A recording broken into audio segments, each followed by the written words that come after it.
everyone feeling?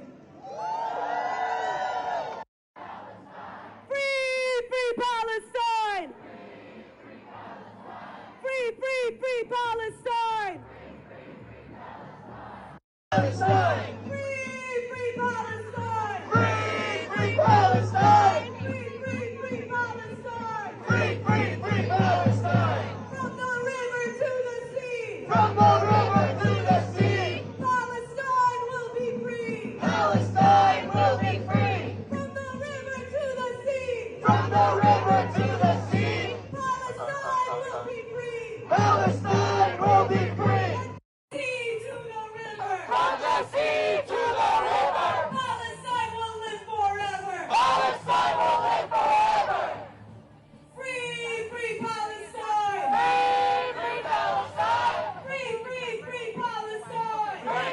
Free Palestine! There is only one solution! There is only one solution! Intifada revolution! Intifada revolution! Intifada revolution! Intifada revolution! Intifada revolution! Intifada revolution! There is only one solution! There is only one solution! Intifada revolution! Intifada revolution!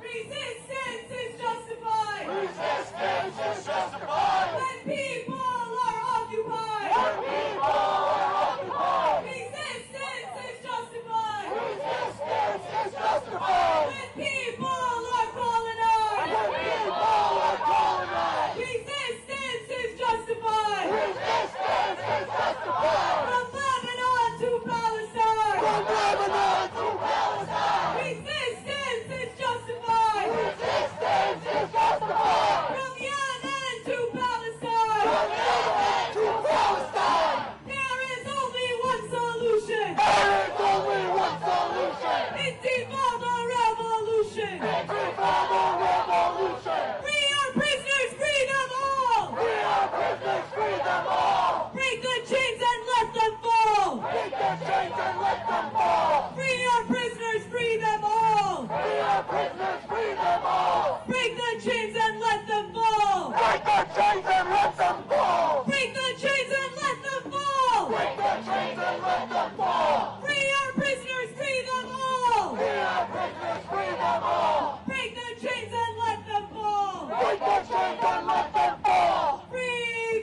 Palestine! Free Palestine! Free Palestine! Free Palestine! We demand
possibility of looking at this a different way than as a terrible genocide and war crime. Tens of thousands of people have been killed because of Netanyahu. Hundreds of thousands of people have been injured because of Netanyahu. Every university in Gaza has been destroyed because of Netanyahu. The healthcare system has been destroyed because of Netanyahu. And we know that it's not just Netanyahu, it's the U.S. Congress and the Biden administration. It's an Israeli genocide, it's a U.S. and Israeli genocide. The blood is on the hands of Joe Biden, Benjamin Netanyahu, Mike Johnson, Chuck Schumer, Hakeem Jeffries, and Kamala Harris. And it's important for us to know that despite these people in Congress saying that they're the so-called representatives of this country, that they don't represent us or the majority of people in the United States. Time and time again, poll after poll has shown us that the majority of people in this country are demanding an immediate end to the genocide being perpetrated in Gaza. We've seen organizations of all types, from the UAW to the NAACP to the African Methodist Episcopal Church, to hundreds and thousands of others who have demanded an end to the war and an end to weapons shipments to Israel. We are the majority. So we thank you again. My name is Eugene Perrier from the Answer Coalition. I want to also let you know that we are being watched in every corner of the globe today.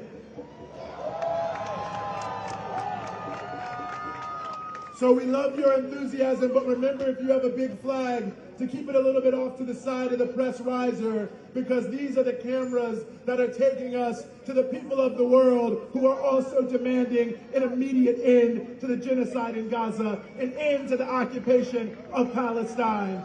Freedom for Palestine. So we say free Palestine, in all aid to Israel. End the occupation now, free the political prisoners, and most important, we're letting him know, Benjamin Netanyahu, you are a war criminal, you are wanted, and if they want to arrest you, we're here to conduct a citizen's arrest for you.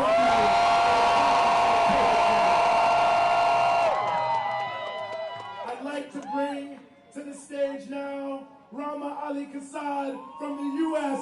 Palestinian Community Network.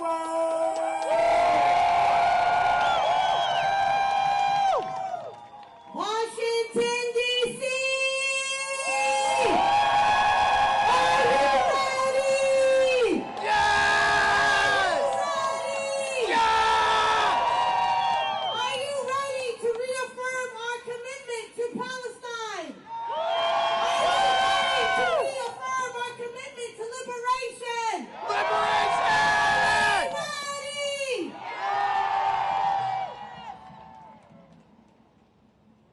For almost 10 months and 75 years, Palestinians have been resisting the imperialist, capitalist, Zionist project. And for 10 months and 75 years, we have stood alongside them. From here, the belly of the beast. We stand on the shoulders of those who came before us. And we will continue building and sustaining this movement until the total liberation of Palestine. And today we are here to remind these war criminals, to remind these butchers,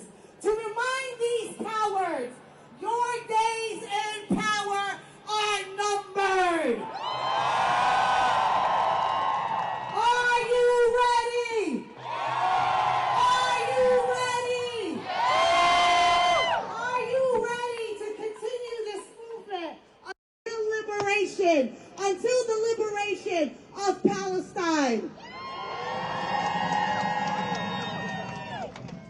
Today, the butcher and the war criminal and their partners in war crimes are mingling together. Today, they are here attempting to wield their ruling class corrupt institutional power to try to silence us. They are here to try to normalize their corruption, to normalize their racist agenda, to grasp onto their losing narrative and try hard to wipe away their losses. We won't let it happen. Are we ready? Are we ready? However, we are here. We, the people of defiance, the people of consciousness, being guided by our kin, our comrades in Gaza, and here we will remind the forces of empire that we will never back down. Brothers, sisters, comrades, and kin, we have sharpened the contradictions. Yes, there are two sides to this genocide. There are two sides. There's the side of the oppressor, and there is the side of the oppressed. The side of the oppressed is the side that is resisting, that is fighting, that will continue struggling for freedom and liberation.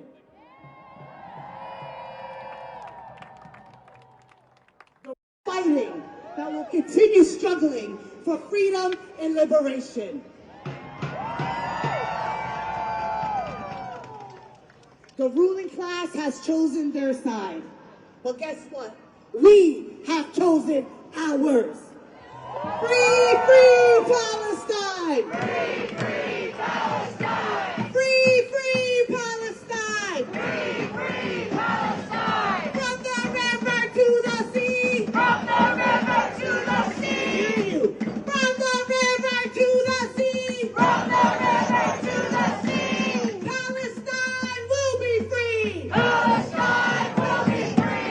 Palestine will be free! Palestine will be free! Palestine will be free! Palestine will be free! From the river to the sea! From the river to the sea! Palestine will be free! Palestine will be free! Palestine will be free! Palestine will be free! Biden, Biden, you can't hide! Biden, Biden, you can hide! Biden, Biden, you can't hide! Biden, Biden, you can hide! We charge you with genocide! We charge you with genocide! You.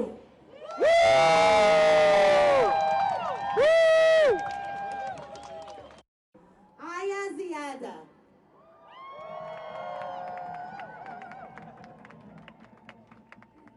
Good morning, Washington, D.C.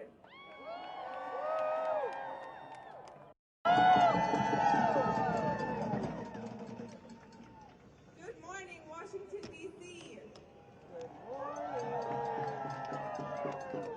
On this day, 102 years ago, the League of Nations assigned the mandate of Palestine to Britain with the 1918 Balfour Declaration. This would be the start of Israel's brutal occupation of Palestine, 102 years ago. Last week, the International Court of Justice declared the Israeli occupation of Gaza, the West Bank, and East Jerusalem illegal. This ruling is not just a validation for what we Palestinians have been screaming for decades. It is a clarion call to the world that the time for action has been overdue. For too long, Palestinians have endured unspeakable clarion call to the world that the time for action has been overdue. For too long, Palestinians have endured unspeakable suffering under the shadow of occupation, settler colonialism, and apartheid. The ICJ's decision shines a light on the truth that has been obscured by political maneuvering and willful ignorance. Yet the true measure of justice will be seen not in the proclamation of law, but in its enforcement. Over and over, we've been forced to confront a damning reality. The United States has played a central role in enabling Israel's genocidal campaign in Gaza and its broader occupation of Palestine. Fund the bombs that rain down on Palestinians. Our political leaders offer unwavering support to a regime that systematically oppresses and brutalizes an entire people, now recognized by international law. For Congress to allow a war criminal like Bibi to enter the halls of our legislative chambers, let alone our country, is nothing short of disgraceful. The occupation existed long before him, we all know that, but Netanyahu's hands are stained with the blood of thousands upon thousands of Palestinians. The 9-month-long genocide of Gaza, marked by relentless bombings and blockades, bears his signature. And yet our leaders, those who claim to stand for justice and democracy, have not only welcomed him, but have met with him, tactically endorsing his crimes. President Biden, who's set to meet with Netanyahu tomorrow, despite knowing the absolute truth for months, and every member of Congress who has facilitated this visit, not only stands complicit in these atrocities, but is single-handedly responsible for them. We must channel our outrage into action. It's not enough to condemn these actions with words. We must demand that our leaders uphold international law and human rights, no matter how tiring it may become for us. The occupation and apartheid must end, and the enforcement of the ICJ ruling is a critical step in this journey. We must pressure our government to cease its support for Israel's crimes, both politically and financially, and hold those responsible accountable, like Prime Minister Benjamin Netanyahu. This is a moment of truth for all of us. Will we stand by as our country aids and abets genocide? Will we allow our leaders to betray the principles of justice and humanity? Or will we rise united and resolute to demand an end to this complicity? Louder! We must rally our communities, educate our peers, and hold our elected officials accountable on a daily basis. The world is watching, and history will judge us by our actions or our inaction. Let us honor the resilience and courage of the Palestinian people by refusing to be silent, no matter how long it takes. Let us demand justice, not just in words, but in our deeds. We owe it to the Palestinian people, we owe it to ourselves as American taxpayers, and to the future generations to fight for a world where justice prevails, and that begins by making it clear that we, as Americans, tax-paying citizens, do not welcome war criminals of any kind into our country or the halls of legislative chambers that our tax dollars can fight for. Thank you, and free Palestine.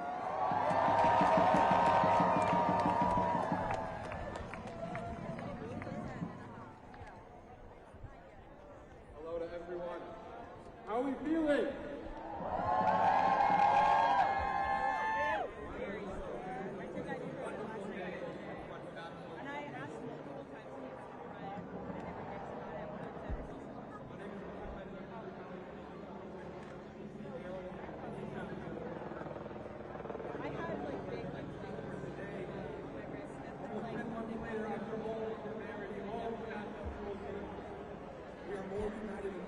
Stronger than ever, and they are weaker than ever before.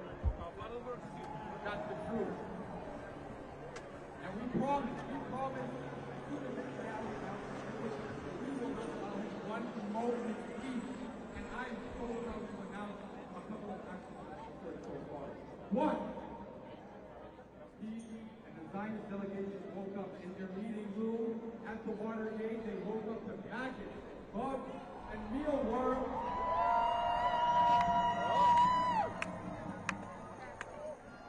As we speak right now, 4 entrances around the Capitol have been blockaded by the people, for the people.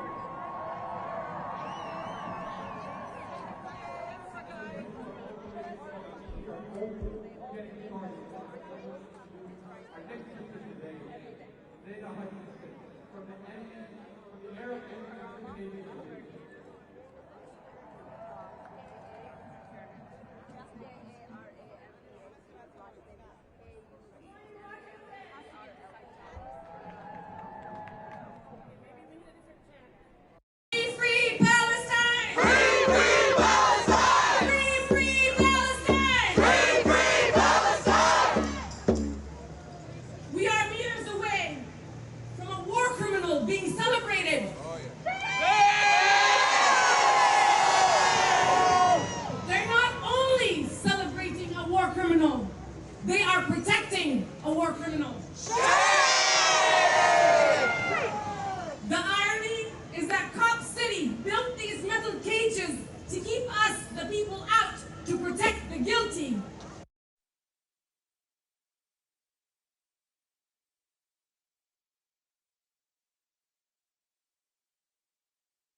are here to uplift and center the Palestinian people in Gaza, in Tulkarem, in Al-Khalil, in Jenin,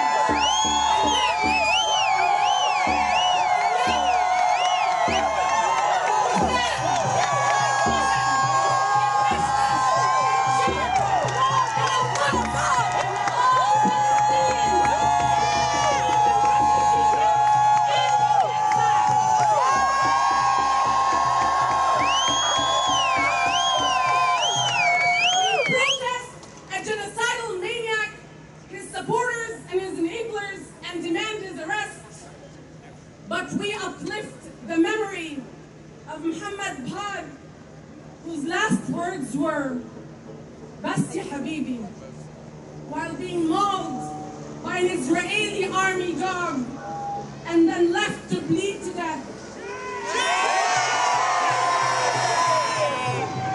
And we uplift the memory of Hind Rajab, of Sidra Hassoune, and the tens of thousands of Palestinian children killed by the Zionist entity over decades.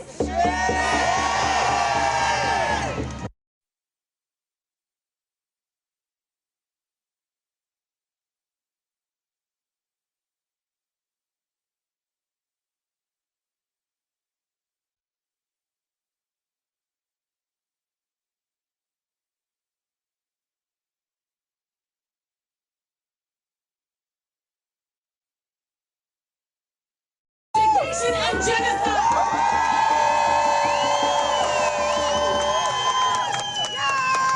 We uplift the memory of our Ghassan Kanafani, our Najib Ali, our Fatwa Tuban, our Shireen Abu Aqlin, our Rifat Al-Arid.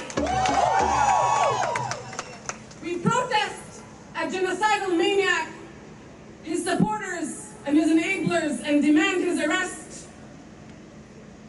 But we uplift the thousands of Palestinians in all of the Zionist dungeons and torture camps.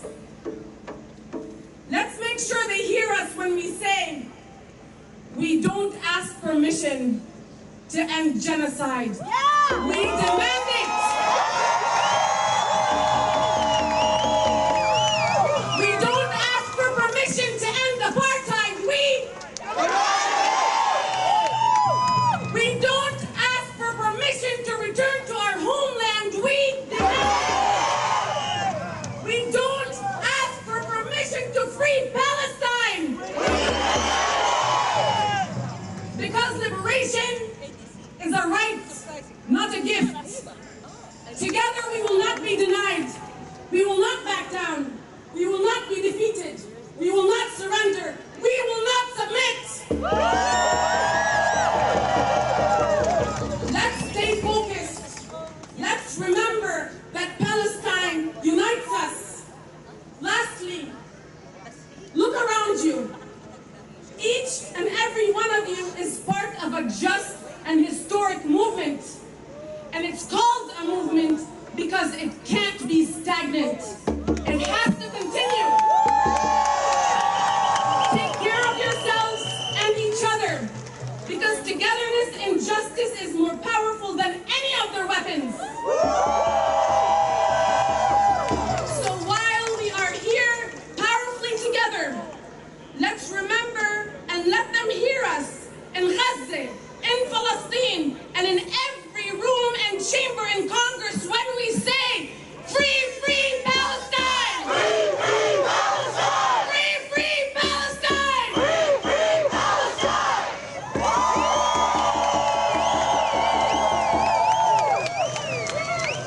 Free, free Palestine! Free, free Palestine! I can see it, but you can't fully see it. There are thousands of people who are lining Pennsylvania Avenue to say no to a more permanent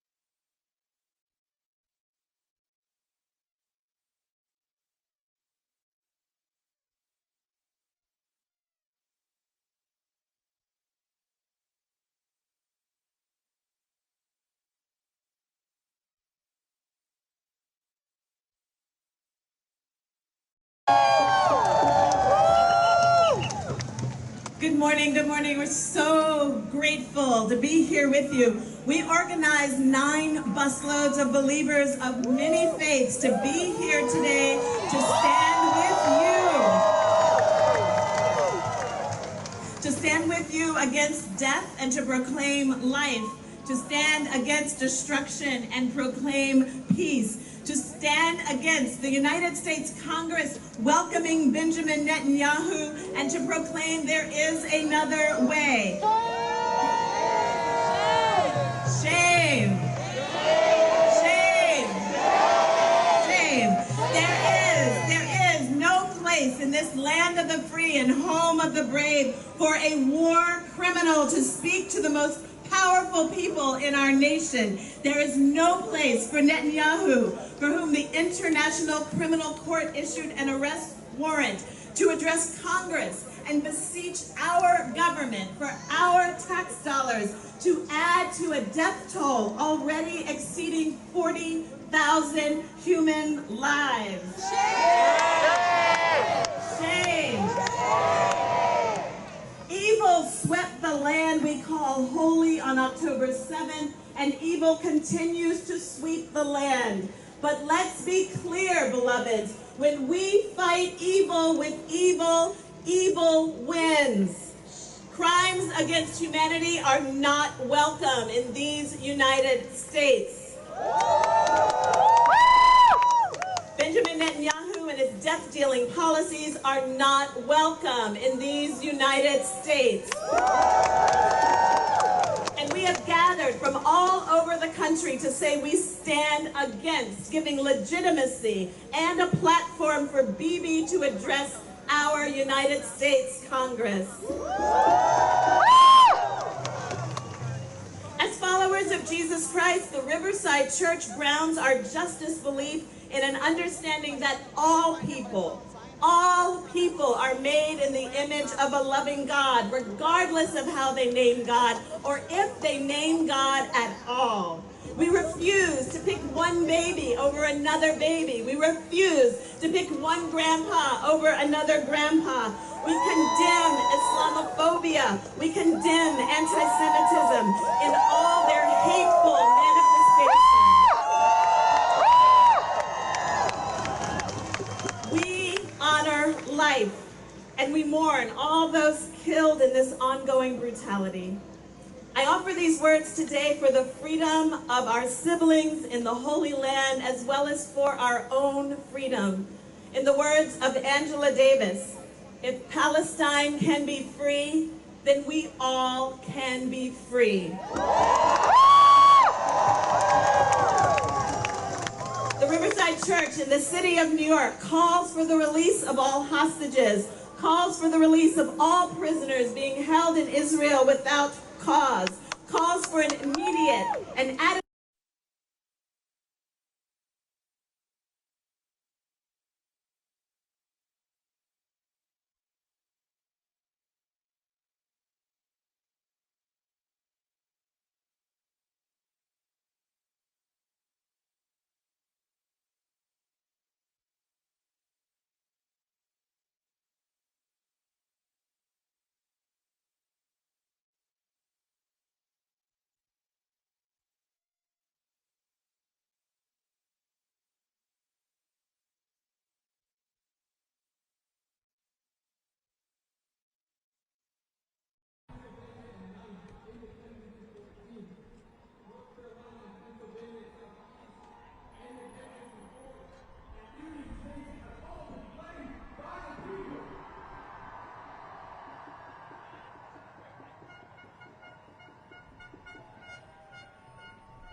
I'm here with a contingent of the rabbinic community, rabbis, scholars, and students from the New York, New Jersey area. We are here, we are troubled and disturbed when war criminal Netanyahu stands up to address the Congress of the United States.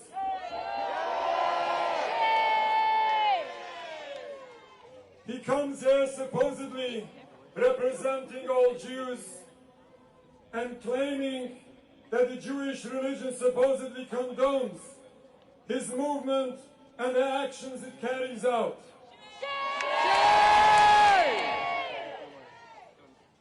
He claims that the Jewish people are supposedly in a danger from their supposed enemies, the Palestinians, that supposedly want to drive us all into the sea. This is misleading propaganda in order to drive American politicians to blind support to what he calls the supposed self-defense. Zionism does not represent Judaism. Judaism is a religion only, while Zionism is a purely political movement. The state of Israel does not represent world Jewry. We have masses of Jewish people worldwide who... I have to leave, yeah. He's got to take me out. So here's NYPD, by the way. You know, the What we want is total freedom.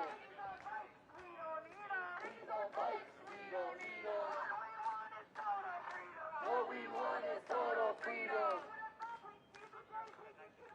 It is the brutal, illegal and anti-Jewish occupation of Palestine which is causing death and destruction to Palestine and to the Jewish people.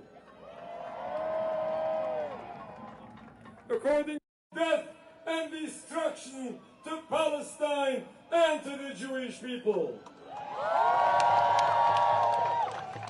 According to Judaism, Jewish people are in a divinely decreed exile. We are forbidden to create any sovereignty by physical means. We are forbidden to kill, steal, or oppress any people, especially the Palestinian peoples, people who are kind to us for so long.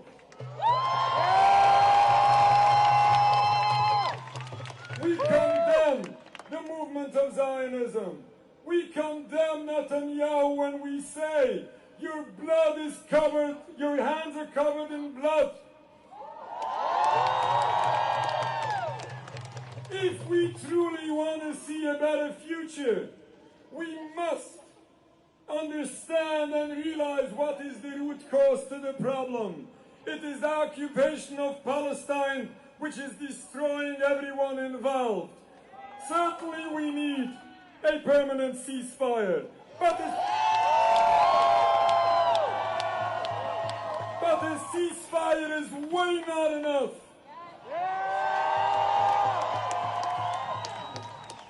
We need a total end to this entire occupation of Palestine.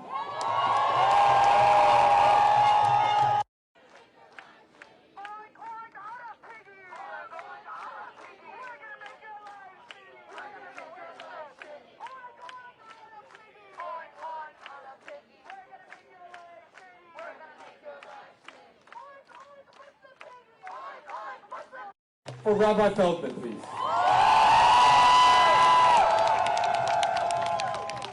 Now, previously I told you there were 5 intersections that were taken. Let's add one more.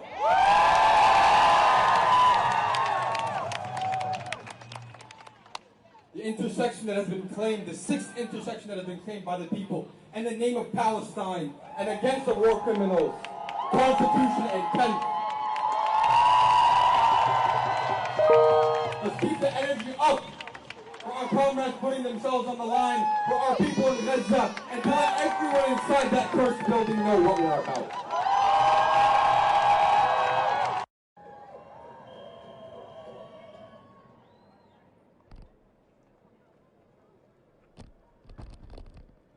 Assalamu alaikum. I know it's a sad day in American history. You know why? Because there is a war criminal in town.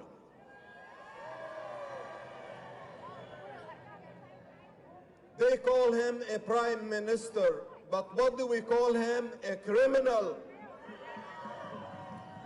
A criminal is at loose on Capitol Hill.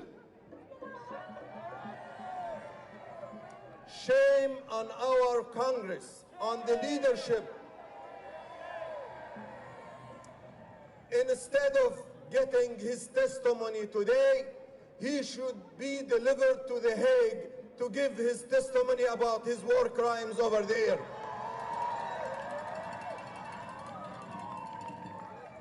Ladies and gentlemen, this testimony about his war crimes over there.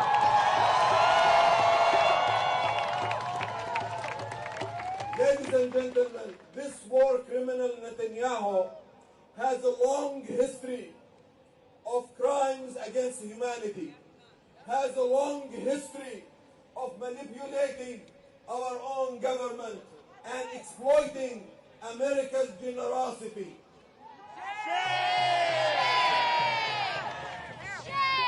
For the past 30 years, he has been actively manipulating our government to conduct wars in Iraq, and we see the results of devastating war on Iraqi people, on the Iraqi land, and even our own economy here in the United States.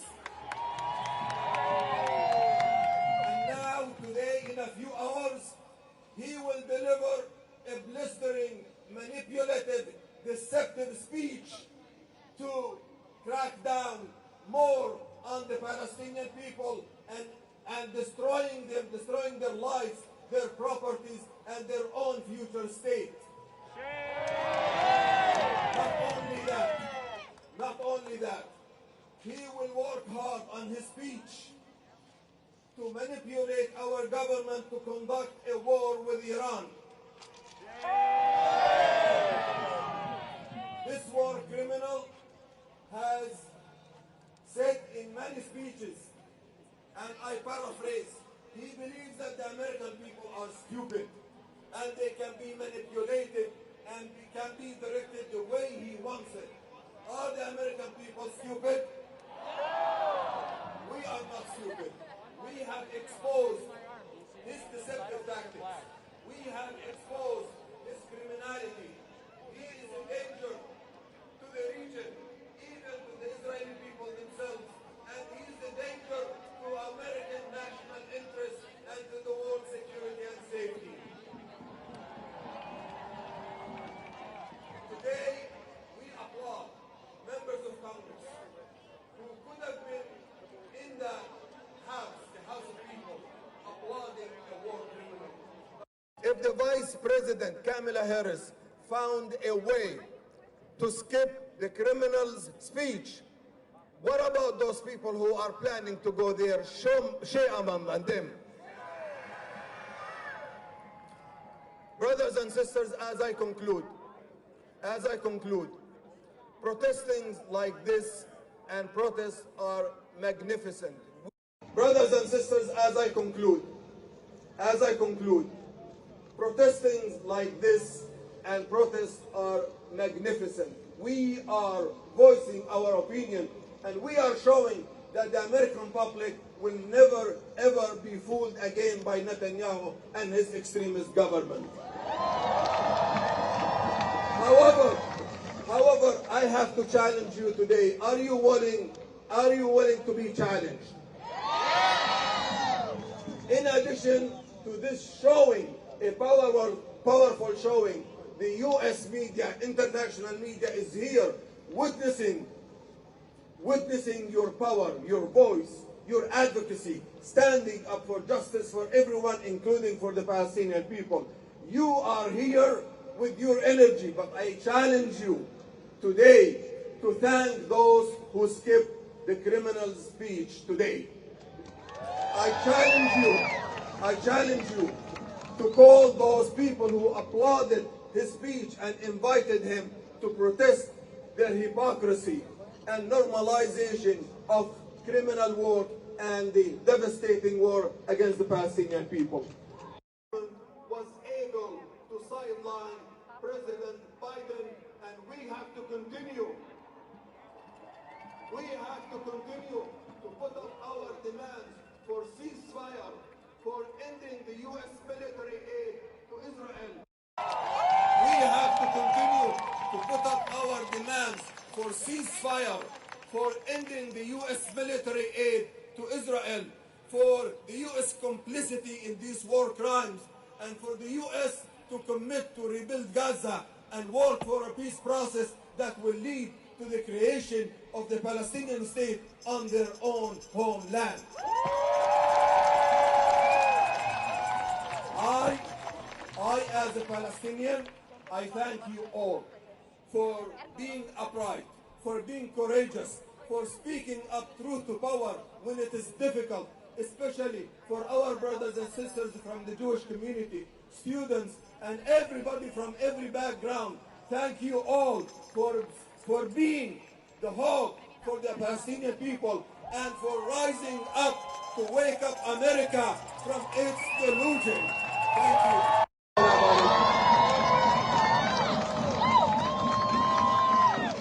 Let's get it one more time for Nihad Awad from CARE.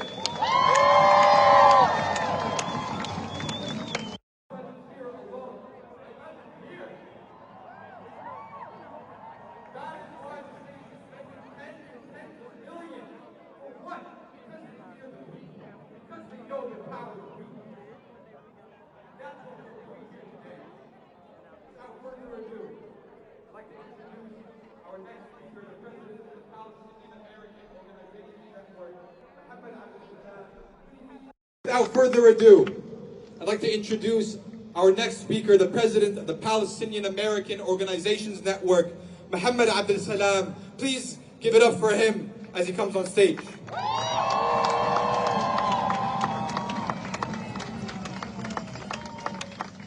Good morning, DC. Let's let Netanyahu know. Netanyahu, you will know. Can you please chat with me?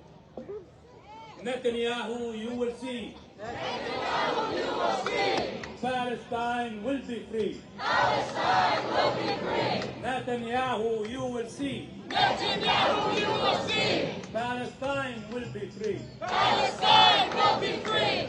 Ceasefire now. Ceasefire now. Ceasefire now. Ceasefire now. Free, free Palestine. Free, free Palestine. Free, free Palestine. Free, free Palestine. I would like to thank you all for being here today, driving the distance from all over, taking days off.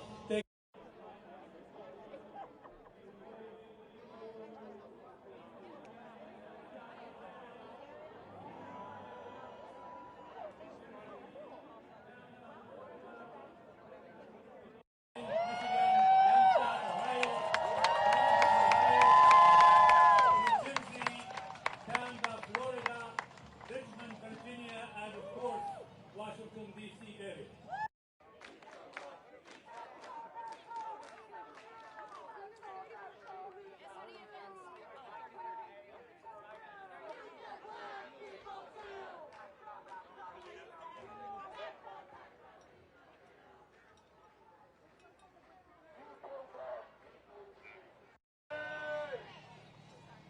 Netanyahu thought it's going to be a cakewalk. And it has been the longest war Israel ever fought. If a small land like Gaza, less than 135 square miles, can hold Israel to a 292 days of war, okay, imagine if all areas in the Middle East can gather together and put together a unified front.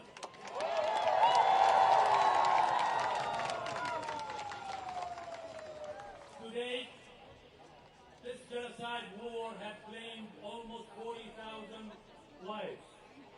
mainly children and women. And more than 100,000 injured. And over 2.2 million displaced in Gaza, many of them 5 to 7 times over. 447 schools and universities and higher education areas have been destroyed in the last 9 months. 81,000 tons of bombs have been dropped on Gaza. That's equal 5.5 times the Hiroshima nuclear power that dropped on Japan. There is no water, no drinking water, there's no electricity in Gaza. There are no food. All exits to Gaza has been blocked, and there's nothing can come in out of Gaza. Even the injured cannot leave. Over 230,000 residential units have been destroyed in Gaza. When the war started, many of these residents of Gaza will never have a place to live for years to come. Today, we are gathered here to tell Netanyahu, to tell our Congress, shame on you for harboring an international crime. Shame on Biden for giving him a visa.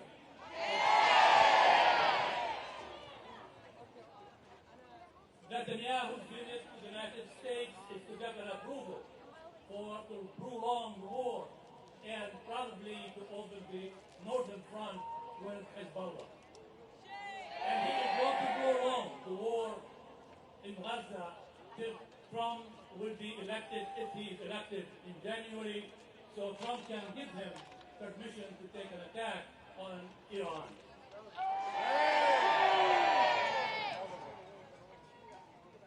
Today we call on our elected officials for the following.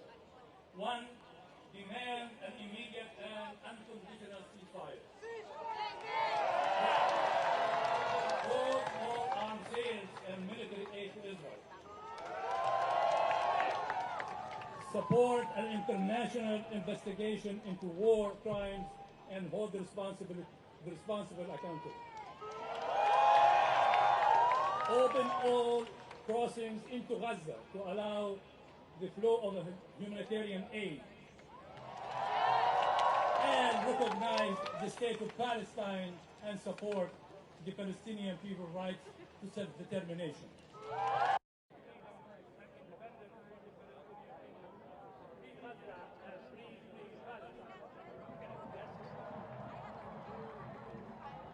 Give it up one more time for Muhammad. Washington, D.C., we have taken over another intersection. We are going all the way back to Pennsylvania and 7th. Give it up for yourselves. I have the honor to introduce the next speaker. He is from the U.S. Campaign for Palestinian Rights, the Executive Director, Ahmed Abu Zaid.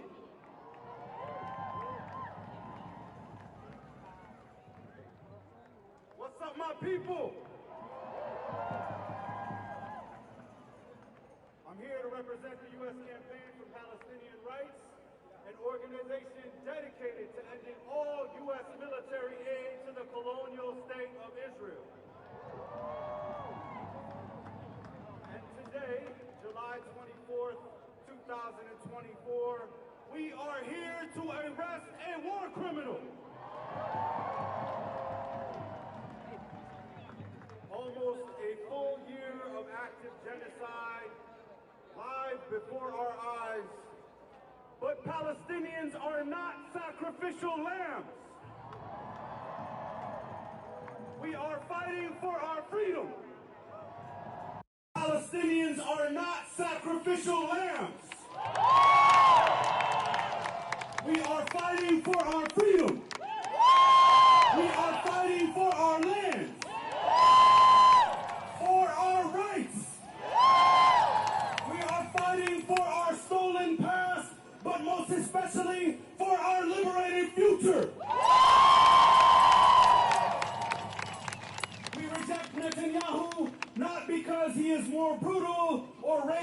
than those before him. We reject Netanyahu because he's exactly the manifestation of the colonial project known as Zionism. We reject Genocide Joe and the U.S. government's support of this monstrosity historically and today. Taxpayers here, you all in this crowd, you all joining us on the live stream, you all joining us free of the internet are being bamboozled. We are told there's not enough money for our schools or teachers' salaries. There's not enough funding for health care in the United States. There's not enough funding for the houseless members of our community. Instead, they expand police budgets while building cop city theme parks to continue to militarize our neighborhoods. They violate international law, U.S. law, and the laws of human dignity in order to continue their ruthless brutality. We are here to say, stop arming Israel! Stop arming Israel! Stop arming Israel! Stop arming Israel! Stop arming Israel! Stop arming Israel! The contradictions have been sharpened and are made more clear for any who seek to know the truth. Now, before I wrap up, I'm wondering if y'all heard the new Kendrick Lamar anthem, They Not Like Us? Okay, I want to try something. I want to read out a line, and now I want you to chant, They Not Like Us, 3 times. They fight to colonize, we fight to liberate.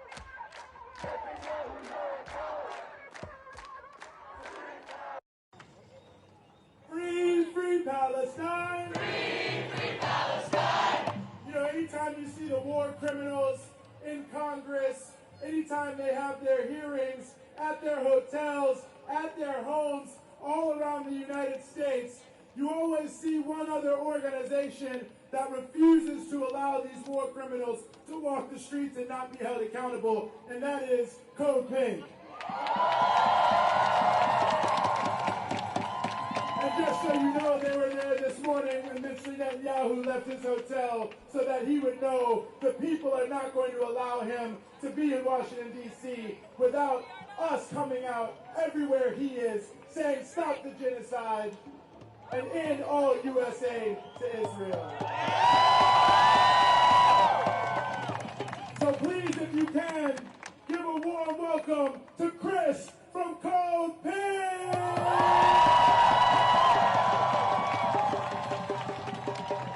Netanyahu, you can't hide! Netanyahu, you can't hide! You're committing genocide! You're committing genocide! Netanyahu had charges brought against him not 3 months ago, not 4 months ago, not on October 7th, but in 2019.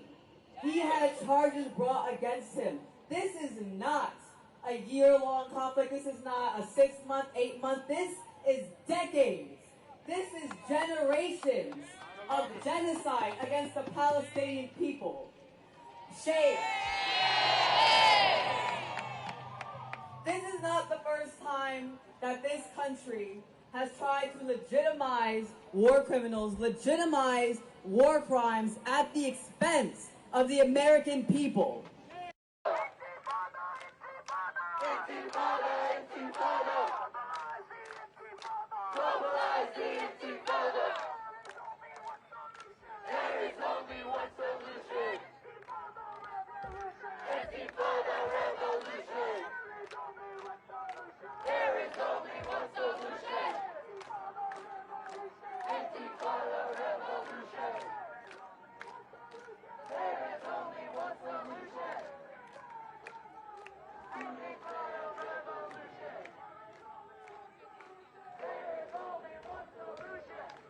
year, we are in the streets saying, fund our schools, fund our communities, keep our libraries open. We are crying to keep open libraries while they are sitting in that building sending billions of dollars, $150 billion since 1948 to drop bombs on children. So, we drew this line here in June, and we are going to keep drawing this red line. We do not represent whatever you're talking about in that building. Has nothing to do with us. It has absolutely nothing to do with us. We are here. We have been consistently crying. When the U.S. sent money in 2008, in 2019, we said no. When the U.S. funded the invasion of Haiti, we said no. When the U.S. funded the invasion of Iraq, we said no. We said no at every single point. When the U.S. declared the Black Panthers a terrorist group, we also said no. We are the people, and the people is what represents peace, freedom, and liberation. And I want to continue to make it clear. The people in that building, Hakeem Jeffries, Richie Flores, Blinken, all of those people, shame.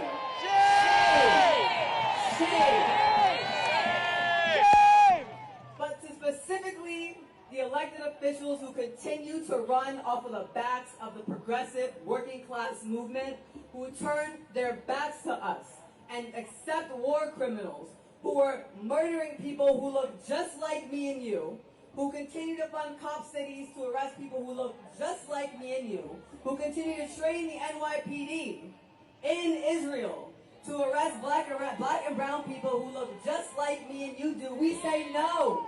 No! That is not us. That has nothing to do with us. The conversations in that building happening right now have nothing to do with the needs of our communities.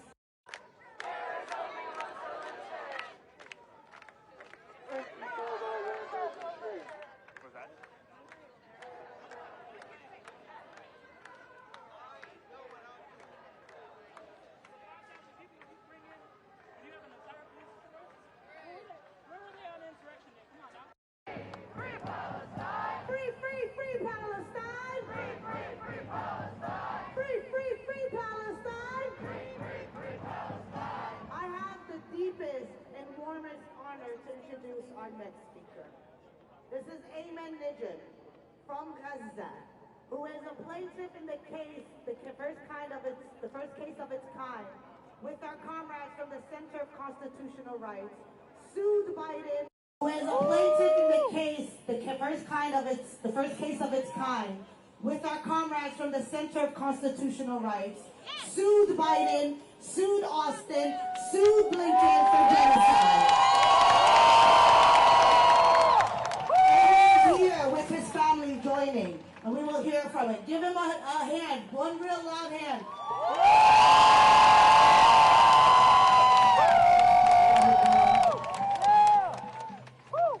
Thank you. Palestine, Palestine, Palestine, Palestine, Palestine, Palestine, Palestine, Palestine, Palestine. Hello everyone, my wife and 3 kids are joining you today, not only as a family, but as voices of families who denied basic human rights in the most live-stream genocide in recorded human history. Back in 2015, I was here in Washington, D.C., demonstrating against Netanyahu's visit, while we have a killing machine against the children. Gaza has been under a slow-motion genocide for 17 years, and now we are in the most live-stream, fast-motion genocide in our history. I am also here representing the plaintiffs and families of all of Palestine, of all of the indigenous people of Palestine.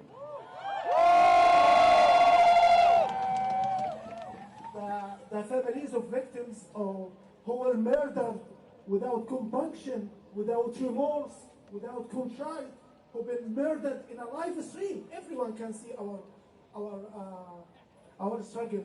And so, you know, you have been aware Gaza became a mortuary, Gaza became a graveyard, but Gaza will still be engraved in our lives. I lived all of my entire life in Gaza, and we really, if you come to Palestine, you will fall in love with Gaza.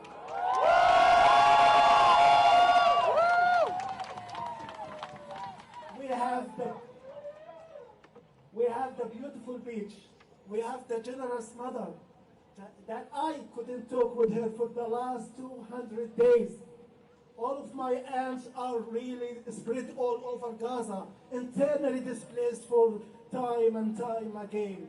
It reminds us of 1948 Nakba, where 800,000 people were kicked out, forcefully kicked out from their indigenous land. It will be a reminder to us as indigenous people.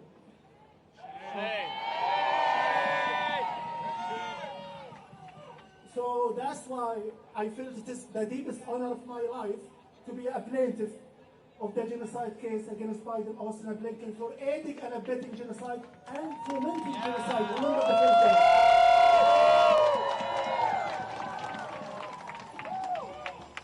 So we are unequivocally indigenous people.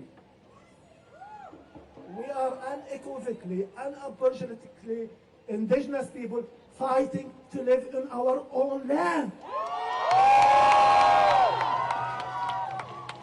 And as a plaintiff, as victims, as survivors, as everyone in Palestine, we will continue the battle of justice. The battle of justice is extremely long. It's extremely long, and we will keep fighting. But also we will do everything in our power to ensure that this government is held accountable for war crimes against humanity, genocide.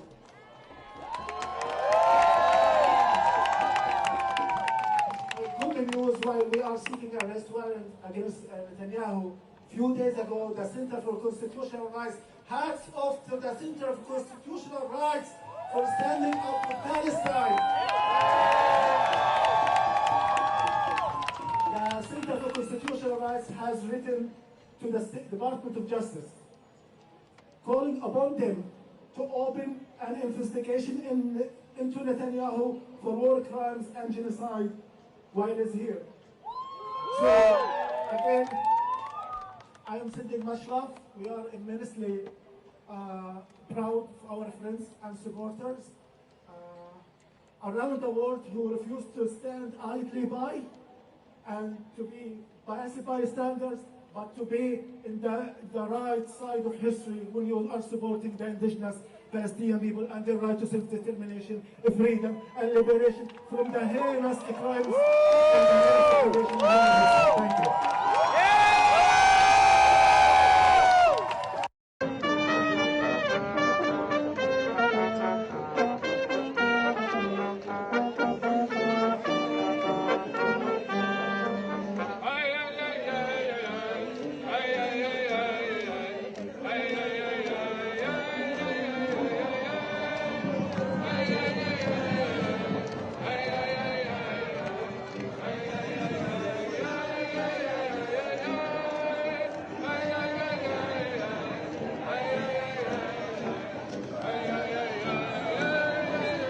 Thank you.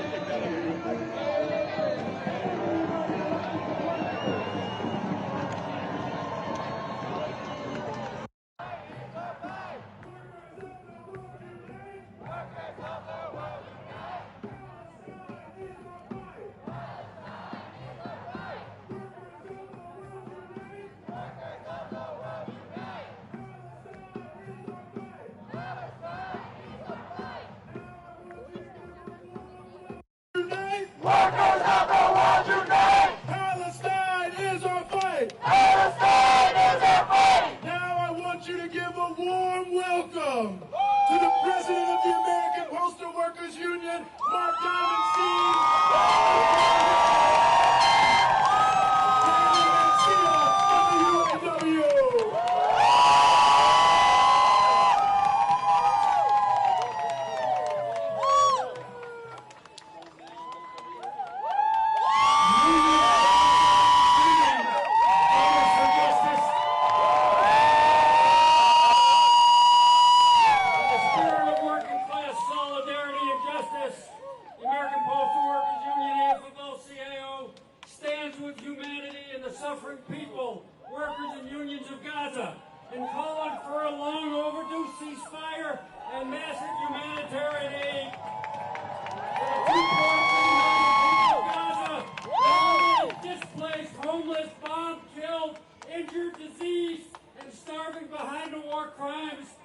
Netanyahu Israeli government fully backed by U.S.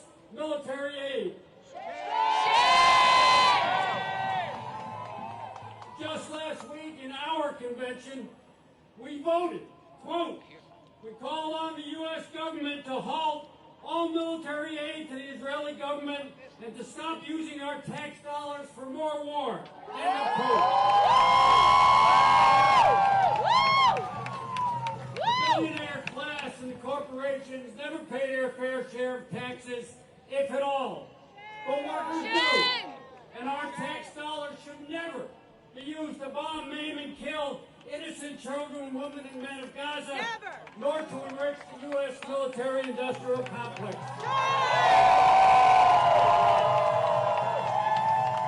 It is shameful that Netanyahu, already charged with genocide and war crimes by the International Court of Justice, and with the blood of tens of thousands of children on his hands, has been invited by both the Democratic and Republican leadership to address Congress.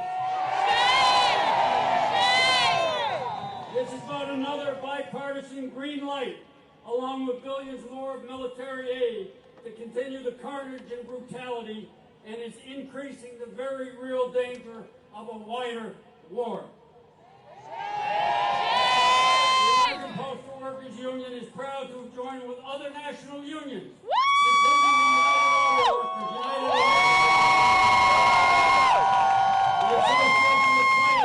the National Nurses Union, International Union of Painters, and the National Education Association, and the National Labor Network for ceasefire. We stand with the vast majority of the people of our country and the world who support a ceasefire, humanitarian aid, peace, and freedom. As the main financial backer of the Israeli military machine, the White House has the leverage to stop the massacre. And it is a falsehood that criticizing the government of Israel and our own somehow equates to being anti-Semitic or anti-Jewish.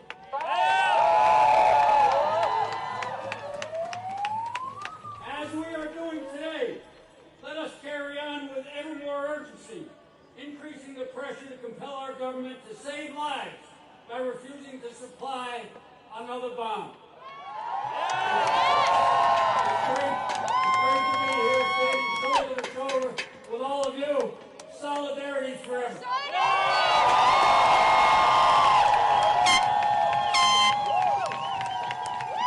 Who's got the power? We got the power!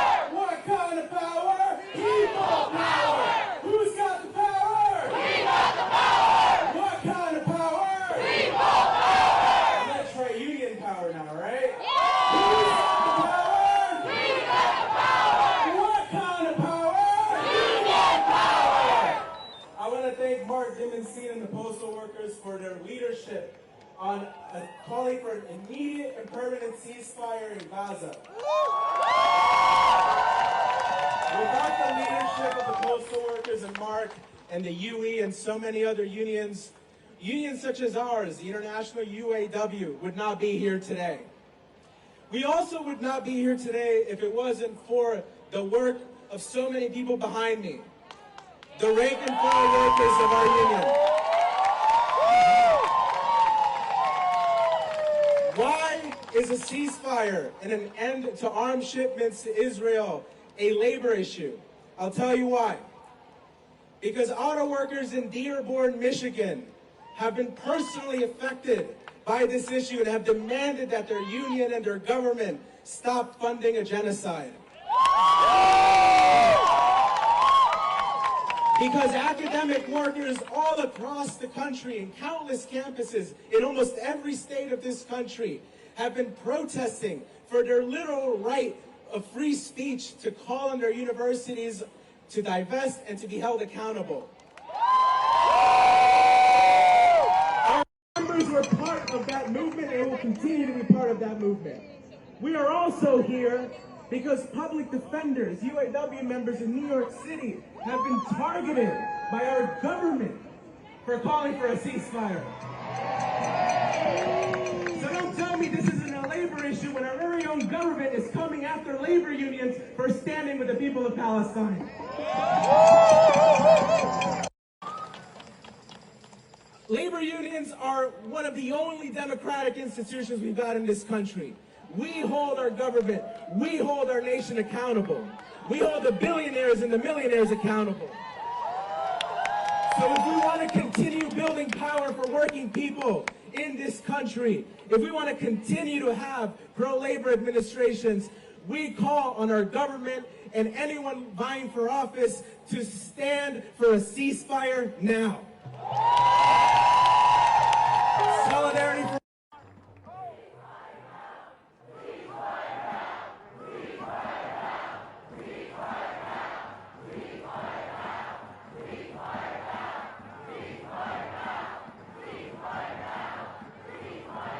Thank you all. Give it one more time for our wonderful...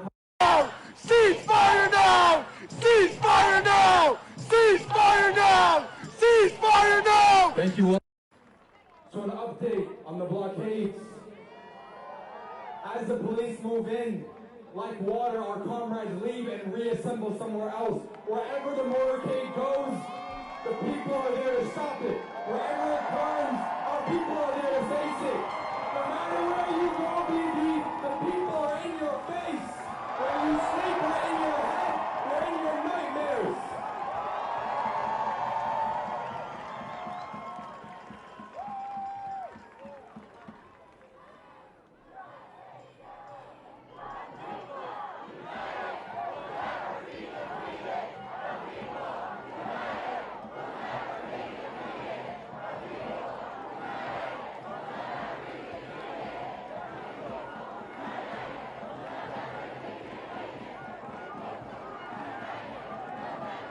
This energy is exactly why they spent tens of millions of dollars on police from New York.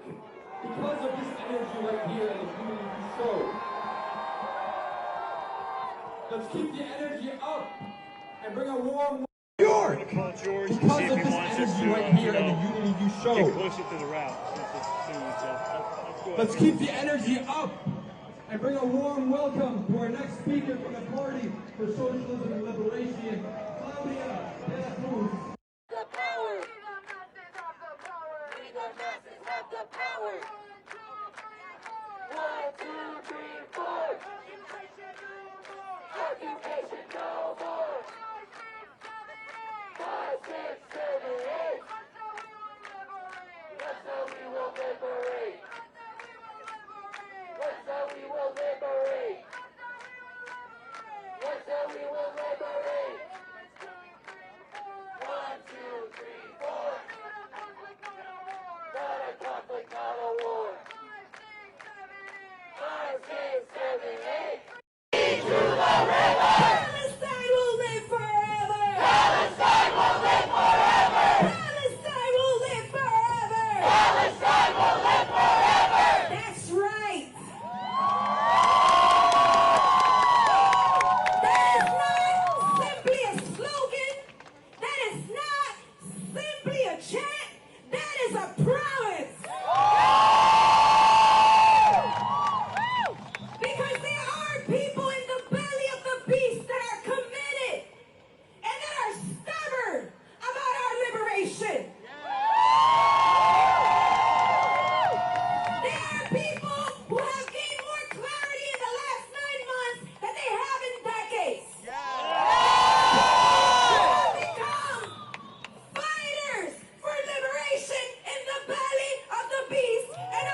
voices of history.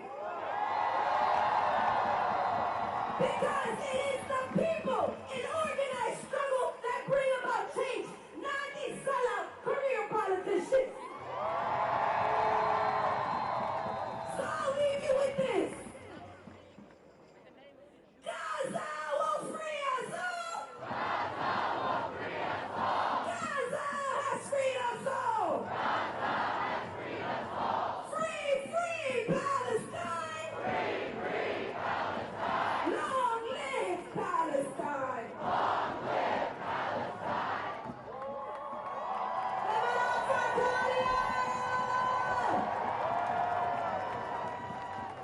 Our next speaker is from Jewish Voices for Peace.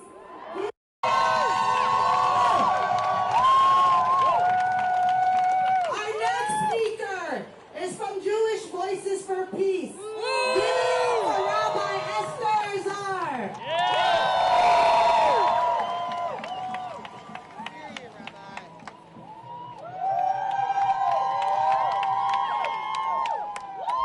My name is Esther, and I am a member of Jewish Voice for Peace.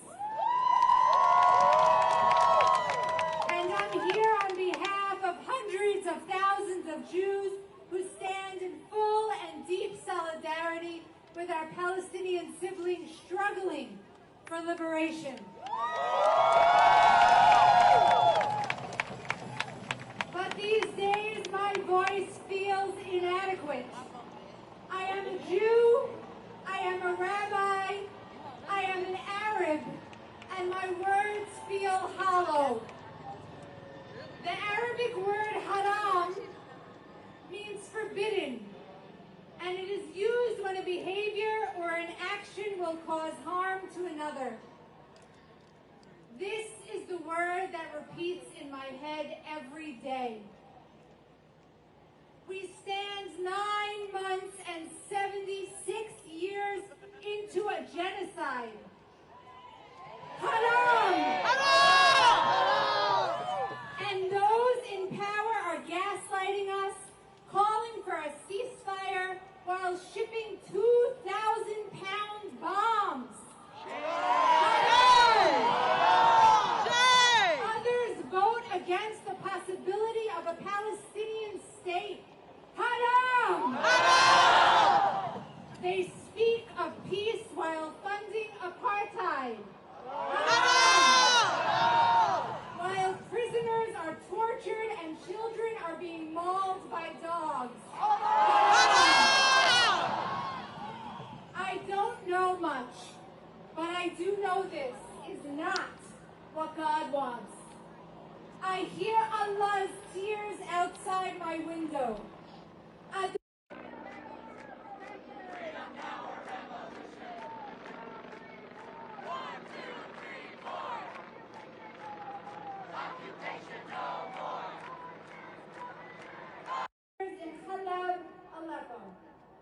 Western powers have used Zionism to steal this from us.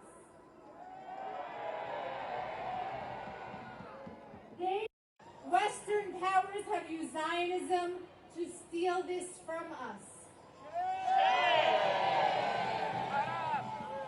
They deny my Arab identity and usurp my Jewish one, claiming that I am only Jewish enough if I support Zionism. I spend most of my time fighting against this. However, what I never stop to notice is that we are standing here today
majority of Republicans want a permanent ceasefire. We represent the people. They don't represent anybody.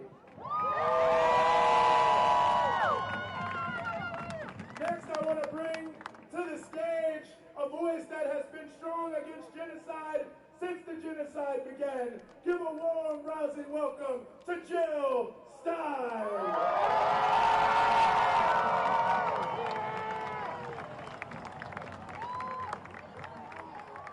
Netanyahu, you can't hide. Netanyahu, you can't hide. We charge you.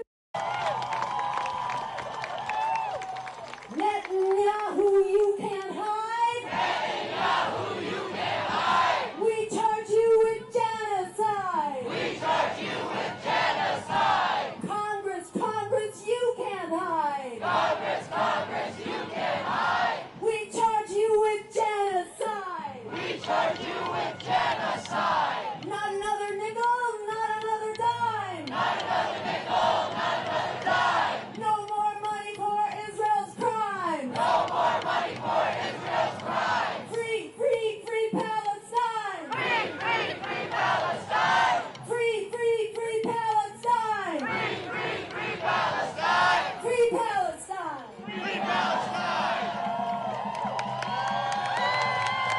We will free Palestine, and Palestine will free us. The people of the world do not want this genocide. The people, the students on our campuses do not want this genocide. Everybody in the United Nations does not want this genocide. We will stand together and we will stop it. And we are here to tell Congress, how dare you invite this criminal into the people's house. This criminal responsible for the murder of 40 people's house. This criminal responsible for the murder of 40,000 Gazans, 16,000 of them children, hundreds of healthcare and aid workers and teachers and academics and journalists. And with a full accounting, it's not 40,000, it's 200,000. We say no more. Are the people. The people have the power. And we say no more. This war criminal has denied an entire population food and water, putting 500,000 at risk for starvation in this month alone.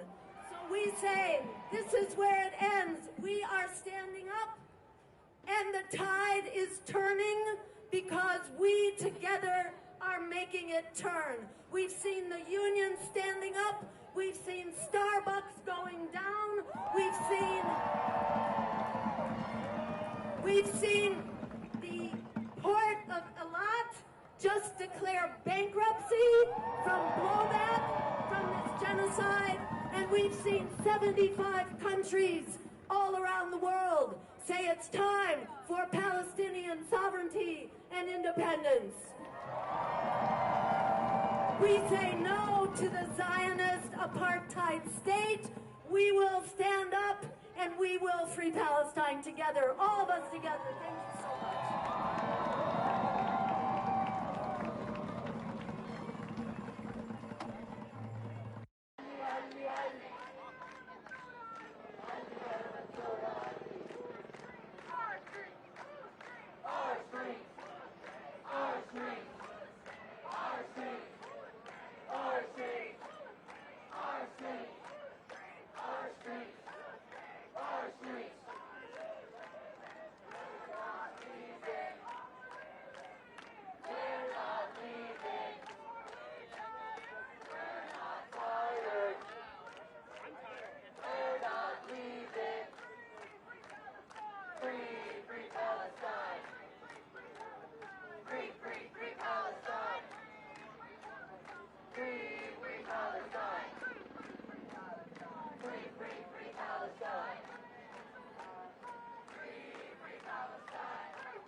right here in Washington, D.C. I'm a D.C. native.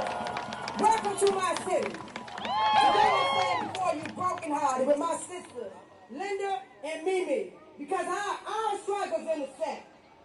I want to shed light on two pressing issues that demand unresistant actions: an ongoing genocide in Palestine and the systematic police violence that's happening to black people in America. These two distinct issues are deeply interconnected and reflected at a broader pattern of injustice and oppression that plagues our world. In Palestine, we are witnessing an inventory unfolding right in front of our eyes. For decades, Palestine people have suffered under the brutal occupation of apartheid policies of the Israel government. The relentless violence, displacement, and discrimination faced by Palestinians constitute a clear case of genocide. At the same time, I want y'all to hear this. At the same time, right here in America, we are confronted with another form of injustice: systematic police. Our black communities continue to bear the brunt of police brutality and discrimination. The killing.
Gaza, we will fight. Students of the world unite. Students of the world unite.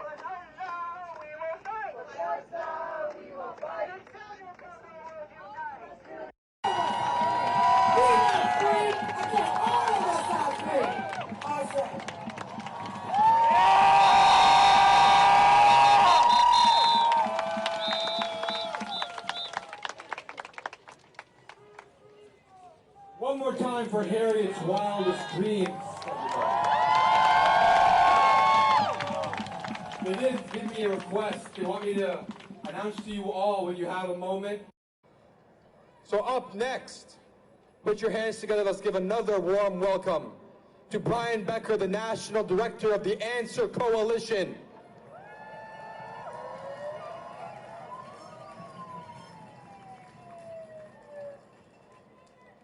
Sisters and brothers, we've been building this demonstration for the past 4 weeks. And I have to tell you, this has not been a normally organized demonstration. And I want to explain a little bit to you about what happened.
The New York City Police Department that has been brutalizing and arresting and beating protesters.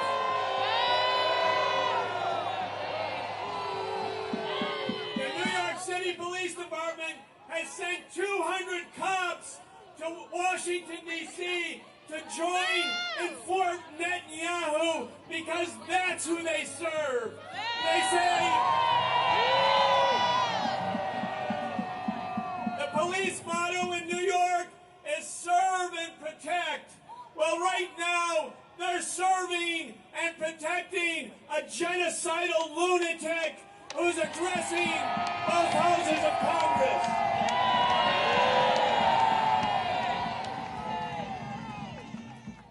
Just think of what we've created, though. We have the Postal Workers Union, the United Auto Workers Union, 7 major labor unions are now standing with this movement. That means a change has come.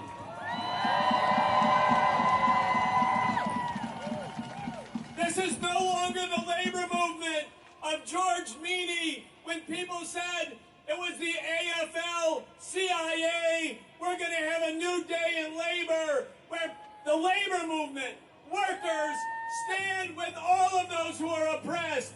Stand with Palestine. Stand with Cuba. Stand with Venezuela. Stand against imperialism. They said we're going to disorganize you.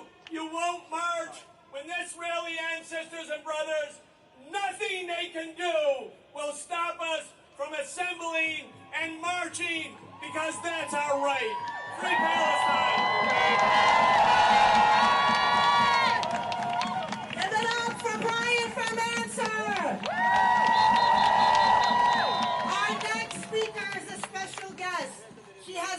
She joined us on the front lines from day one of this genocide. She is a mother, an actress, and an activist. Give it up for Susan Sarandon.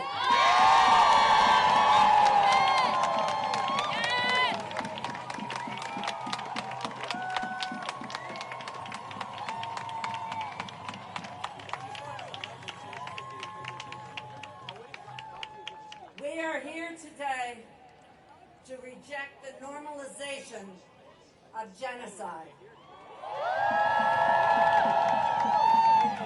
In 290 days, the death toll surpasses 39,000, and according to Lancet, will reach as much as 186,000 deaths. 90,000 injured.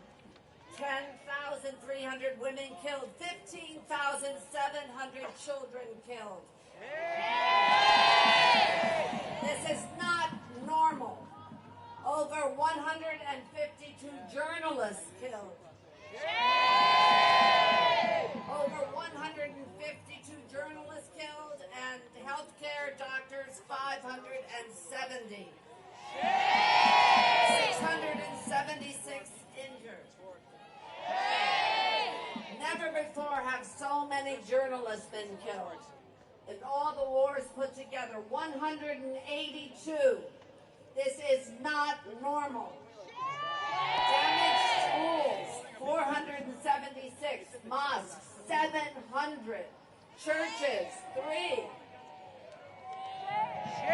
Completely destroyed homes, 153,750. UN staff, 366 killed with their families.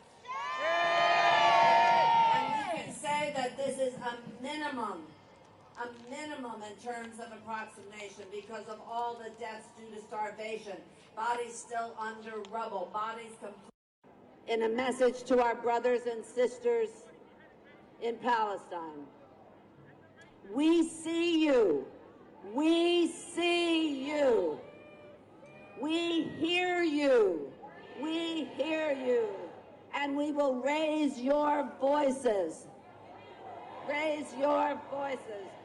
No one is free until everyone is free. No one is free till everyone is free. The liberation of Palestine. One more time for Susan Sarandon.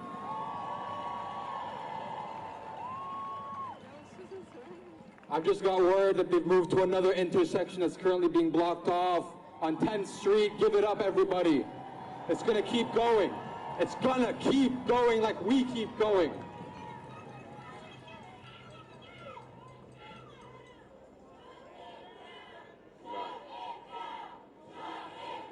Shut the whole city down.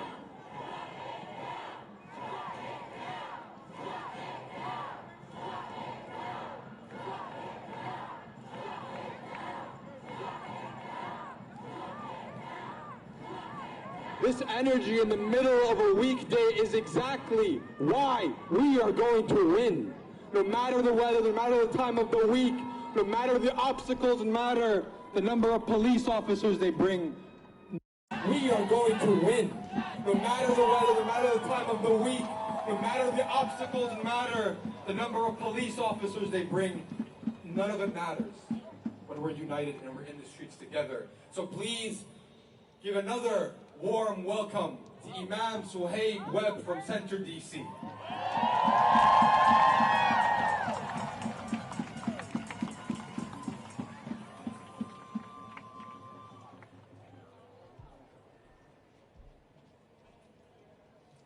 Assalamu alaikum. Since October 7th, but for many of us well before October 7th, since the 1940s and even before that, there's a number of emotions that we've experienced. But I think if we were looking for a word to encapsulate how we feel, it would be boiling. We are boiling. And let's not forget what happened on July 6th when Sonia Massey was killed while she was boiling her water. And the reason I say that is that boiling has a benefit. It kills parasites. It fights disease. It removes filth. And in the name of her death, boil now! Boil at a genocidal maniac who's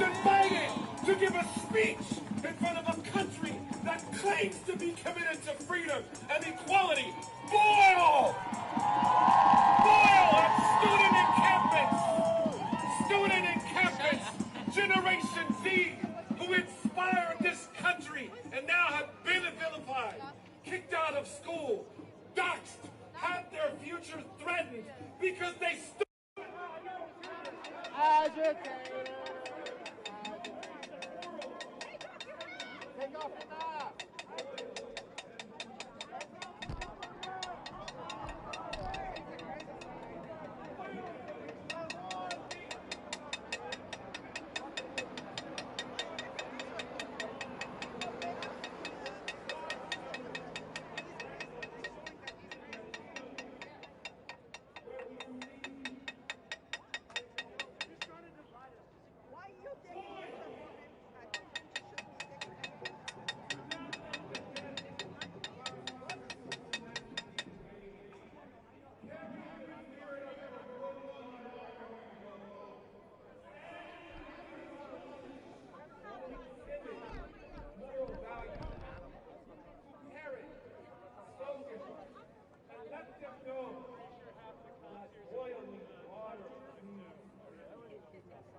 That boiling water will not stay quiet. That boiling water may evaporate in air, only to fall back and grow and steam. Let them know that you boil in the name of righteousness and that you're on the right side of history. Free Palestine. Assalamu alaikum.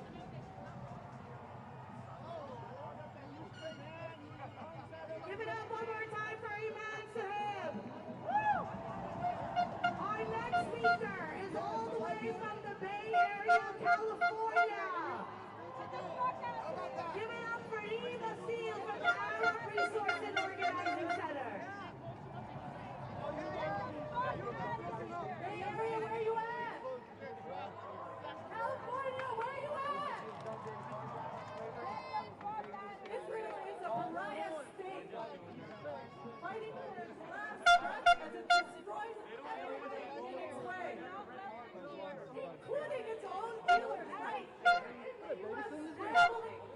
We know y'all hate the as they fund the most heinous genocide of our lifetime. Shame! If I was in the army and I'm in the police, you're a real uniform. 9 months of collective grief brings us collective.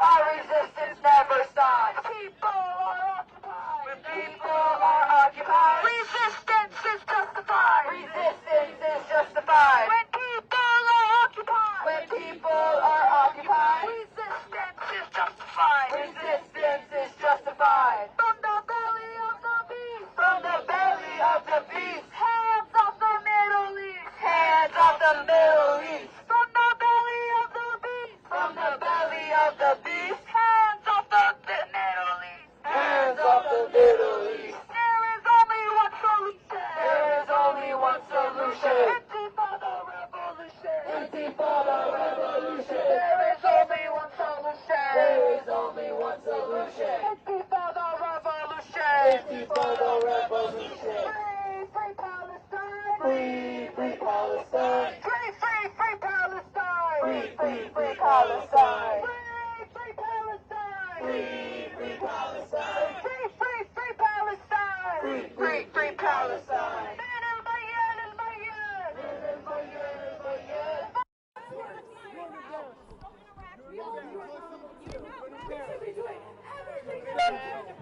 I served that country. You're an embarrassment. Absolutely embarrassing. Embarrassing. We're fighting for VA right now. 750,000 of us fighting for our VA rights right now. This is how you exercise your right.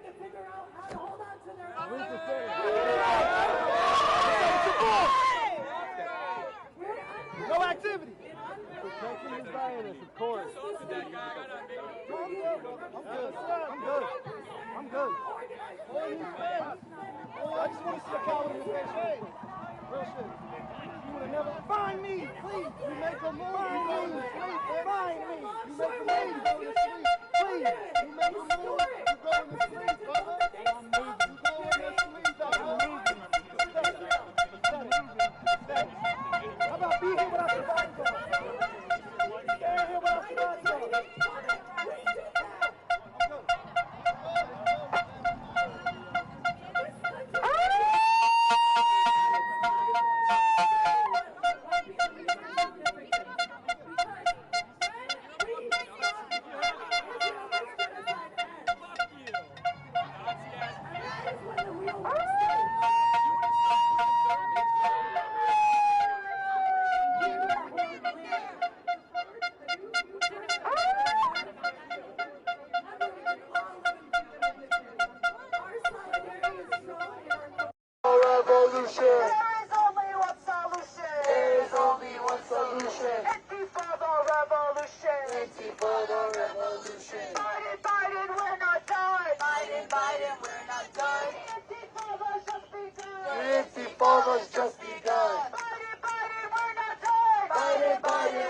begun. The Intifada's just begun. Netanyahu, we're not done. The Intifada's just begun. The Intifada's just begun. Netanyahu, can you see? Netanyahu, can you see? Netanyahu, you're a coward. Netanyahu, you're a coward. The students have all the power. The students have all the power. The people have all the power. Students, make it clear. Students, make it clear. War criminals not welcome here. War criminals not welcome here. Students, make it clear. Students, make it clear. War criminals not welcome here. War criminals not welcome here. We will fight. We will fight. The United States government and all of its institutions and instruments and all of the institutions and media that aligns itself with the Israeli Zionist agenda has attempted again and again and again to stop us. But we are here now, 10 months later, stronger and more confident and more committed. Every single one of you here is responsible for the success of the Palestinian job. No, you don't want to do your fucking job? No, back up.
Palestinian liberation has been unavoidable. We have forced the world to reckon with its role in the genocide of the Palestinian people. We have taken to the streets and we have mobilized to incite a crisis for the imperialist powers of the world. We have witnessed the green light of the slaughter of our people, and today we stand here in our red rage, our steadfastness, and our commitment to liberation. We embody that crisis as a red line that says no to imperialism, no to Zionism, and no to Netanyahu on our streets.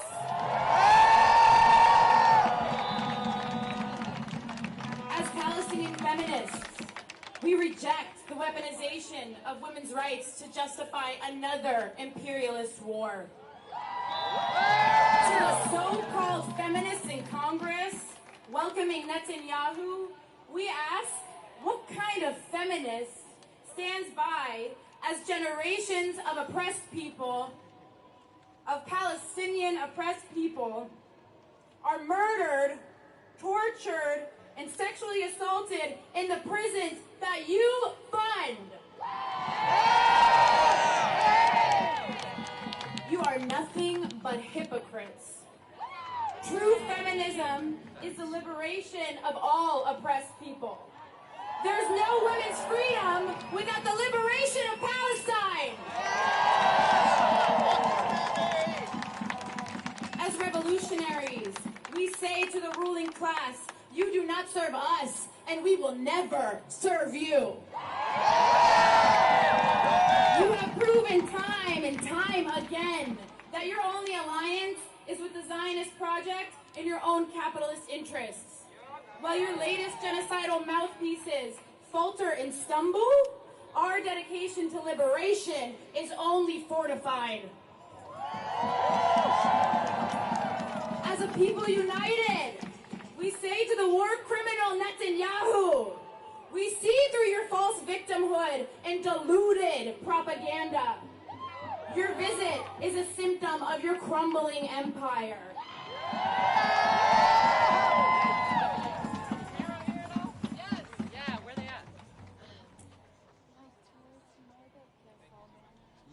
We laugh in the face of your pathetic attempt to convince anyone otherwise. Today, Netanyahu and his warmongering cronies are here to appeal to the Western imperialist co-conspirators and exonerate the architects of genocide. They plan to shake the blood-soaked hands of their sponsors and profiteers and clink glasses with the U.S. politicians and puppets. They are here to distort the truth, intimidate us, and elevate the tyrannical Zionist narrative. But we are here to tell them that we will not allow it. We are the red line, and we will not be crossed. We are fueled by the samud of our people who continue to rise from the rubble, and we commit to rebuilding Gaza, our homeland, and a liberated future for us all. Today and every day until Palestine is free, we will elevate the voices of our people, honor our martyrs, and resist by any means necessary. Remember that where the martyr falls, the poppy blooms. We will honor all our martyrs. All our fathers, mothers, sons, and daughters. Thank you.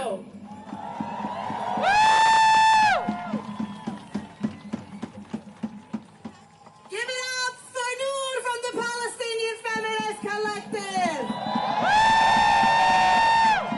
Our next speaker doesn't need much of an introduction, but I will say she is a long-time activist and organizer, originally from Brooklyn, New York, my hometown. Give it up for Linda Sarsour.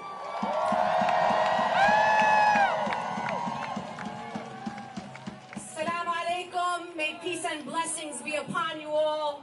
I have one very simple message for all of you today. Beware of those who tell you that nothing that you have done matters. The reason that Joe Biden is not at the top of the nomination of the Democratic Party is because of you, my friends. The reason why Kamala Harris is not presiding on Benjamin Netanyahu, the war criminal speech in Congress today, is because of you. The reason why dozens of members of Congress are boycotting the war criminal Benjamin Netanyahu is because of you. Don't let anyone take your small victories from you. Your work matters. Your sacrifices matter. Your mobilizations, you coming outside, matters, and it is not in vain. I want to say to the young people, those who sacrifice their graduations, their future employments for the people of Palestine, that will not be in vain. Don't be surprised that a war criminal has been invited by a country that harbors our own war criminals. And at the top of that list is President Joe Biden.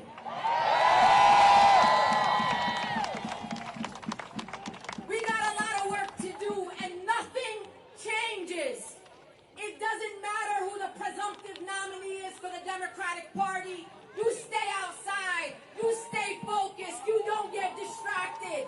We want a weapons embargo. We want to end military aid to Israel.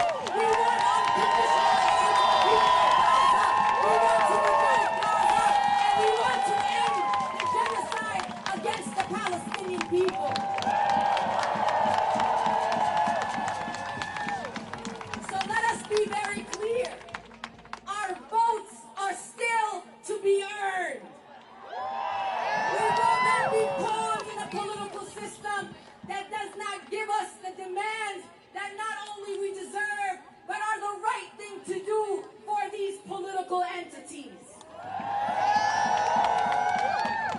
And lastly, I will say this.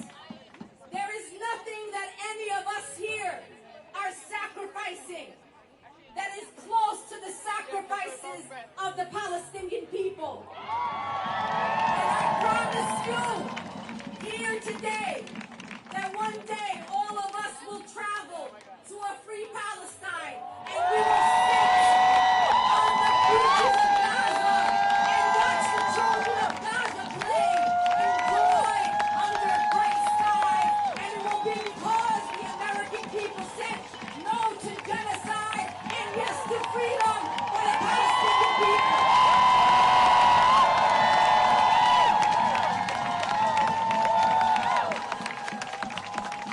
Open your phones, you'll see the entire area surrounding the Capitol is an utter gridlock, thanks to the organization and unity of the people.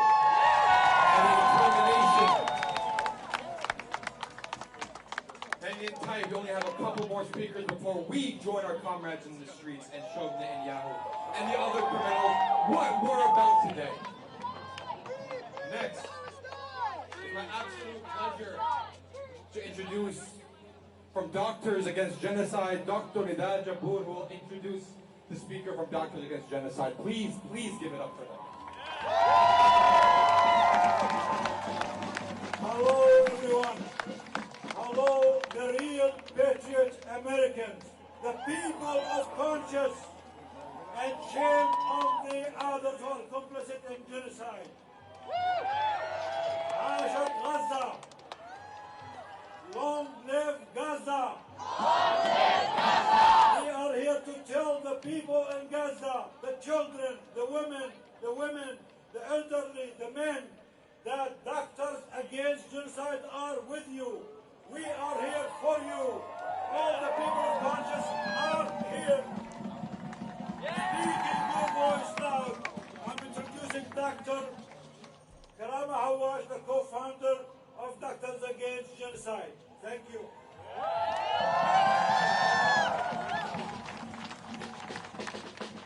Good afternoon. I want to tell you what Doctors Against Genocide is all about. We are uplifting the medical community voices against war crimes, crimes against humanity, and genocide. We identified the genocide in Gaza very early on because genocide is a health hazard. It kills people.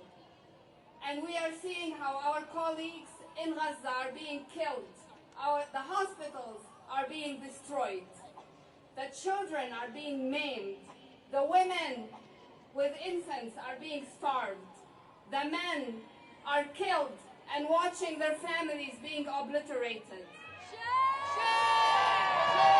Dr. Jemana Hinti is one of our members. I am honored to introduce her. She came back from Gaza on the 21st of May.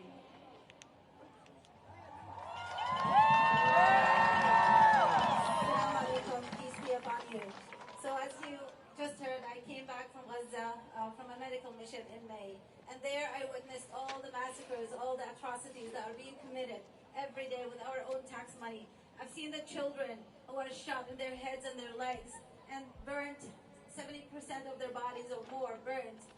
Maggots coming out of their wounds. People with multiple fractures, they can't have surgery because there are no surgical supplies. Women with no medical care who are having strokes because they're not taking their medications. All those atrocities that tell us that the death rate that we hear about and the Congress does not believe is actually, yes, we don't believe it too. It's much higher than what they report. I also befriended and was working with so many healthcare workers there who are the most amazing people I've ever seen in my life. Some of them were taken hostages and tortured and then sent down from the north to the south without knowing anything about their families. And then they committed their life to volunteer at the hospital, at the European hospital. And after I left, a few weeks later, the European hospital was evacuated. And that was extremely devastating for them and for me, totally devastating. Now they're out in the streets. They don't have anywhere to go. They can't volunteer even because there are not that many functional hospitals that they can work at. And so the atrocities keep getting worse and worse and worse. The healthcare structure over there is completely disseminated.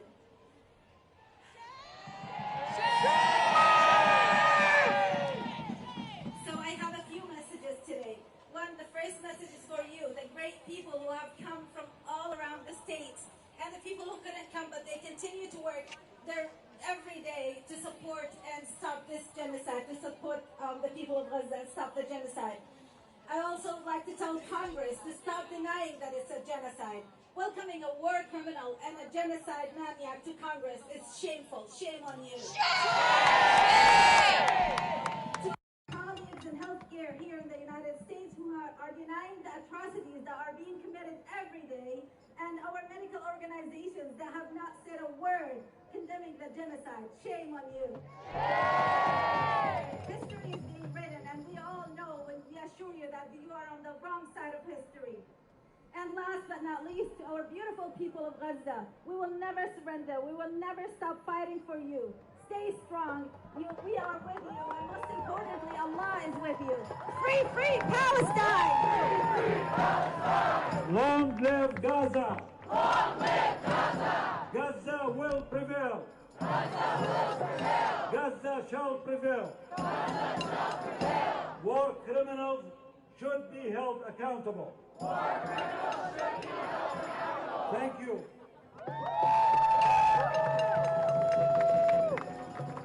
One more time to our brave doctors against genocide.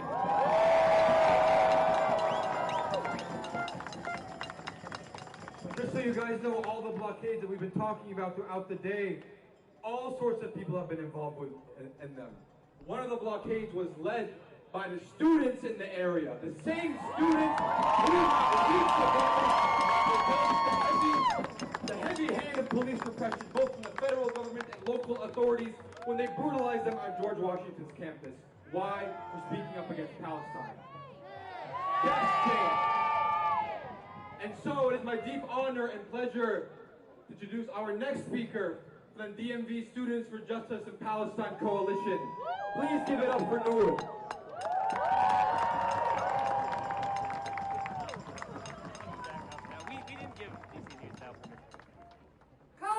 Congress, painted red. Congress, painted red. 186,000 dead. 186,000 dead. Baby, you can't run away. Baby, you can't run away. The Intifada's here to stay. Intifada's here to stay. I'm speaking on behalf of the DMV Coalition for Students for Justice in Palestine. We are a union of SJP chapters across 8 DC, Maryland, and Virginia universities, organizing for the liberation of the Palestinian people and the land from the Zionist settler colonial occupation of Palestine. As anti-imperialist student organizers, we know that the neoliberal university is a fundament to the empire.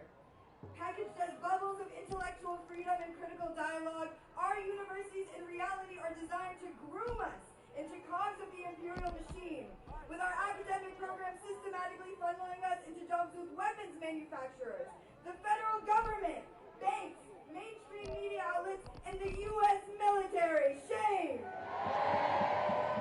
When we exercise our intellectual freedom and build spaces for critical dialogue, the very values our university claims to fundamentally uphold, we are met with surveillance from the FBI, arbitrarily punished and dealt with kangaroo courts for our students' conduct hearings, and physical brutality from the state and university police departments. Shame! All for speaking out about Palestine, students at the George Washington University are experiencing the collusion between the university and the imperial state firsthand.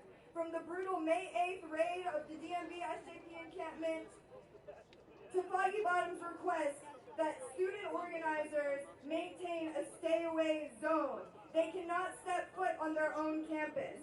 The actions of the state against our comrades has been dictated by the will of the university to protect its capitals and its interests and collusion with the Zionist regime.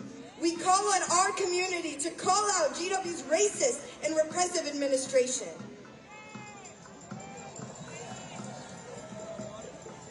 It is not lost on us that PM Netanyahu, an internationally wanted genocidal war criminal, can walk freely in our city, while our peers are banned by their university and our fascist government from their own neighborhoods for the very crime of calling out genocide. It is not lost on us that the same NYPD officers that have repeatedly brutalized our comrades at CUNY and Columbia are right here in DC now. Shame. It is not lost on us that the occupation army, which decapitates babies, trained the very cops which executed Sonia Massey in her own home. Shame. The past few months have sharpened the contradictions of the state and the neoliberal university. Our universities and the state brand us as outside agitators in our own homes when we dare to oppose their material interests. They surveil, brutalize, and evict us to protect their capital while celebrating fascist mass murderers from Linda Thomas Greenfield, Lauren Bobbitt, to the whole of NATO, to Bibi Netanyahu behind us. Invoking the Palestinian revolutionary and martyr Hassan Tanafani, as students of conscience, it is our duty to strike and damage imperialism wherever it manifests, especially within our universities.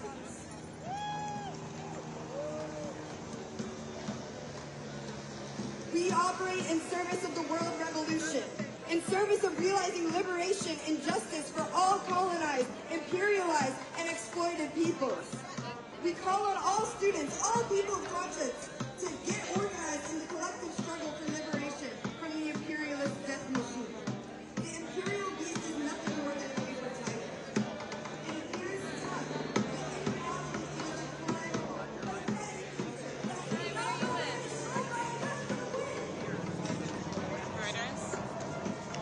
Would you like to talk to a rabbi who was arrested yesterday? No, we're okay. Our assignment is just to shoot people. We have another person doing interviews. I think he already talked to you guys. Yesterday. Julio? Yeah, thank you. Thanks.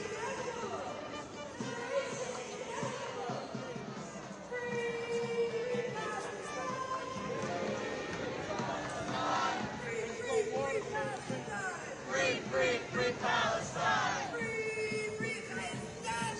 Free, free Palestine! Free, free, free Palestine! Free, free, free Palestine!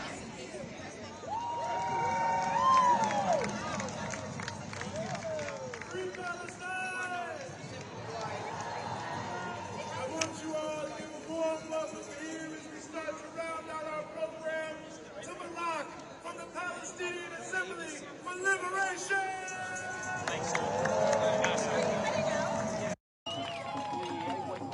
Good morning, DC! Today is a profoundly distressing day to be a Palestinian in America. Over the past 9 months, the Biden administration has dishonored the principle America claims to stand for. The Palestinian Assembly for Liberation not only condemns, but is disgusted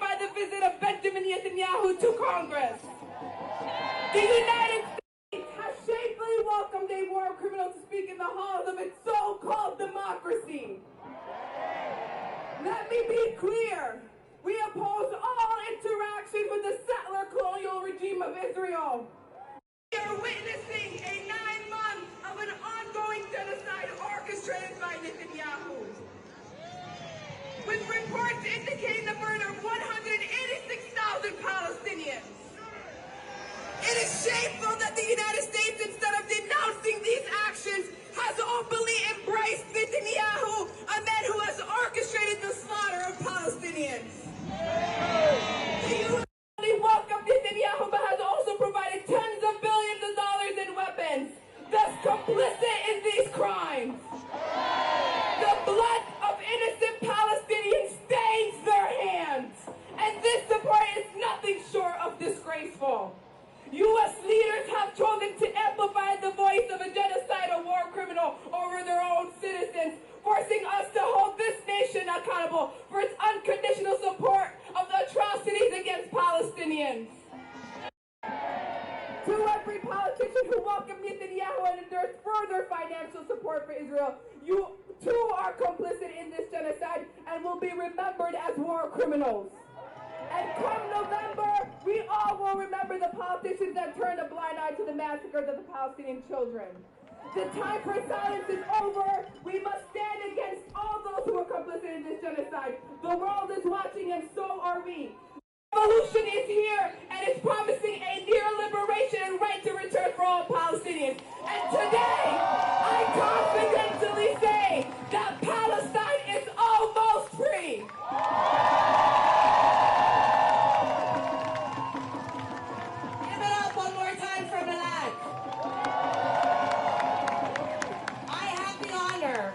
Introducing a member of one of our strongest, fiercest youth organization on Turtle Island in the U.S. and Canada. Give it up for the Palestinian Youth Movement, who's been holding down our streets, holding down our campuses, holding down our elected officials. Give it up for the hand. Comrades and friends, it has been 292 days of the most horrific and enraging violence against our people in Gaza. We gathered here on November 4th after witnessing unspeakable horrors carried out on the Palestinian people. Yet here we are, 9 months later, reeling from the somehow even more gut-wrenching violence of the last couple weeks. The massacres that have taken place in refugee camps and schools and hospitals show us the true depravity of the Zionist project and the nature of this U.S.-funded and orchestrated Israeli genocide of our people in Gaza. Let it be known to the war criminals sitting in the high seats of Congress, your legacy has been laid bare for all to see. Joe Biden's legacy will be recorded in the history books as the butcher of Gaza. He will be remembered for the hundreds of thousands of massacres that he signed off on and enabled. Like those that came before him. Like those that came before him, he will be remembered for the bombing of hospitals and universities, of medics and professors, of children and their families. This government and this country is dripping with the blood of millions from Palestine to Iraq to Vietnam.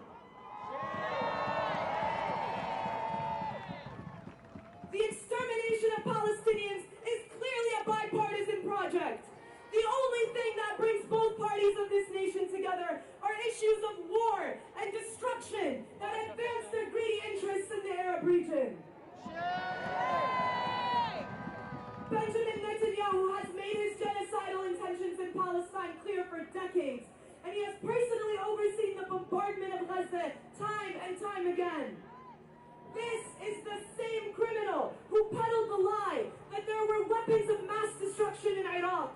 And now, in 2024, his intentions are just as clear as he carries out the wholesale slaughter of our people in Gaza.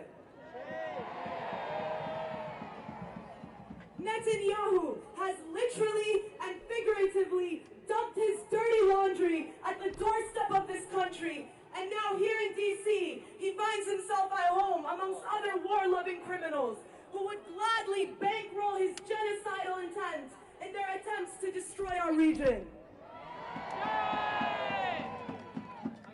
But we stand here to show Netanyahu and all the members of Congress the blood of the Palestinian people is not cheap.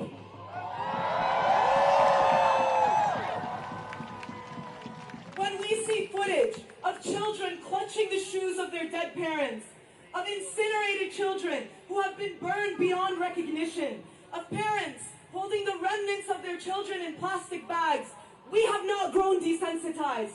We have only grown angrier. We have only grown more committed and more organized.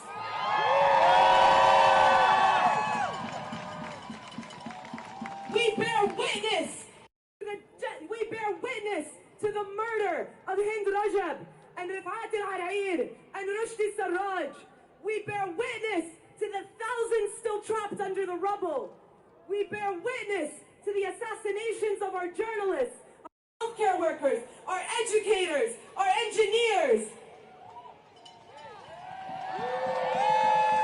We bear witness to the testimonies from our prisoners, those that we know about, and those who have been disappeared. We bear witness to the murder of our mothers, to the murder of our fathers, to the murder of our siblings, and to the murder of our children. And not only do we bear witness, we remain committed to our struggle. Our struggle is one of dignity and honor and steadfastness. Just as our people are insistent on life, just as they have already started to rebuild structures as the bombing continues, or pitch tents atop the rubble of their homes, we learn and affirm life from them. So we gather here in the thousands, and we will continue to gather and continue to protest. We will continue to occupy spaces in the names of our martyrs, block bridges to force this country to reckon with what they are doing, and bring Palestine with us wherever we go. From Hymns Hall to Shuhada Square, there is nothing you can do to stop the will of the people. We will continue to carry the struggle forward. We will not rest until we see a liberated Gaza.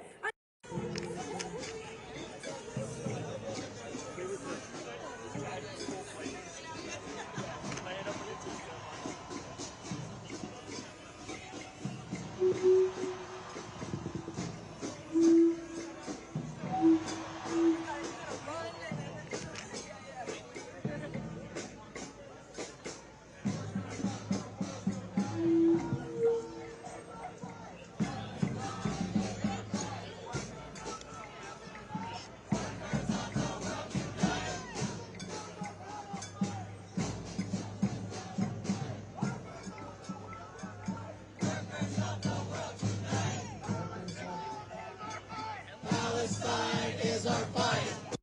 Our sign language interpreters. So just move here, out in this direction, and you'll see as we continue to gather. Free, free Palestine! Free, free, free Palestine! Long live Palestine! Long live Gaza!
as a load. Netanyahu, you will pay. Netanyahu, you will pay.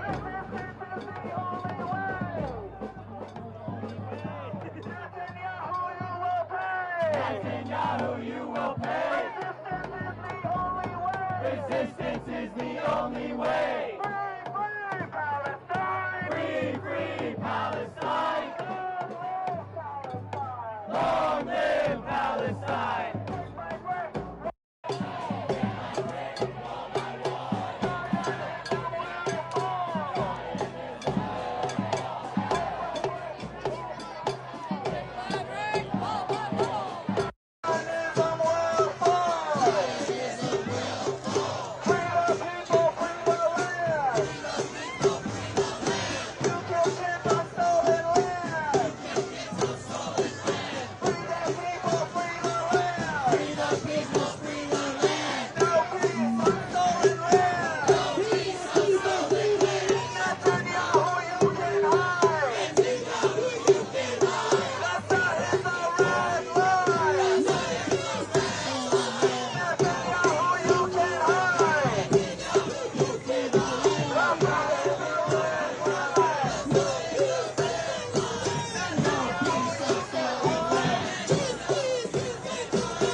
Resistance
that they defend, Military Order number 45, made in 1967.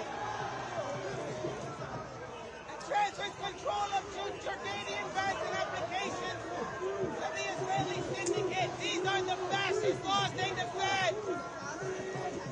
Let us through! Let us through! Let us through! Let us through! Let us through! Let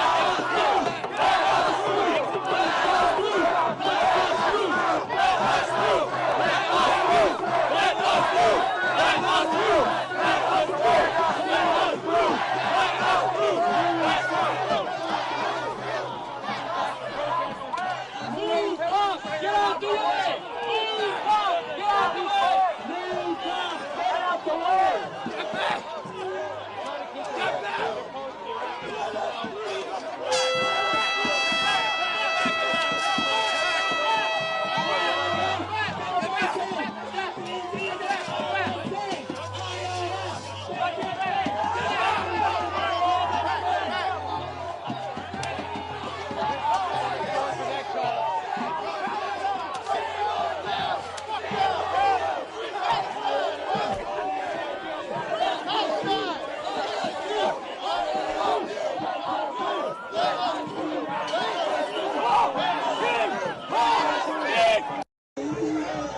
a war criminal out here. Where are you even from? USCP? Rosario, we're gonna remember you, bro.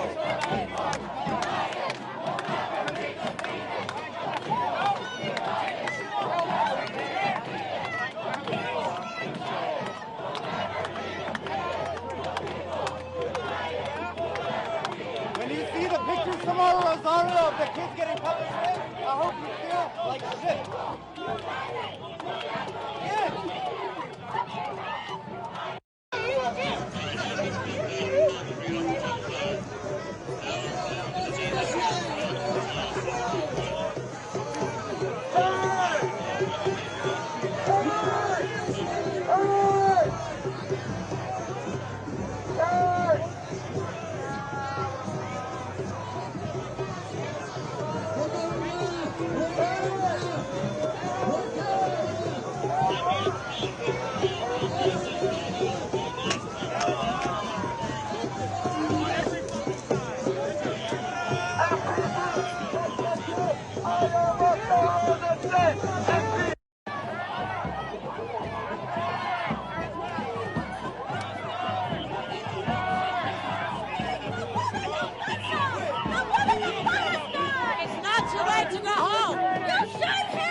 solution. There is only one solution. Intifada revolution. Intifada revolution. There is only one solution. There is only one solution. Intifada revolution. Through. Let us through. Peaceful protest. We are allowed to walk in the street as a communist from China or Russia. Let us through, goddammit. We have only right to walk around the people's law. It's our taxpayer money. Come on, goddammit. Let us through. NYPD, KKK, IEF, they're all the same. Let us through. NYPD, KKK, IOF, they're all the same. NYPD, KKK, IOF, they're all the same. NYPD, KKK, IOF, they're all the same. NYPD, KKK, IOF, they're all the same. Let us through, goddammit. I see this man. I know you know it. Let us through, goddammit. It's a good job. Let us through. Hey, you know it. Let us through, goddammit. Don't tell me you're afraid. I know you know the peaceful protest. Goddammit. We're not being violent. We're not pushing. We're the ones fighting. Let us through. Let us march peacefully. Let us march peacefully. Get out the way! These people are innocent. These people are peaceful. Get out the way! You swore an oath. You swore an oath to protect this country. Get out the way! Netanyahu's bitches! Netanyahu's bitches! Netanyahu's bitches! Netanyahu's bitches! Netanyahu's lapdogs! Netanyahu's lapdogs! There is only one solution.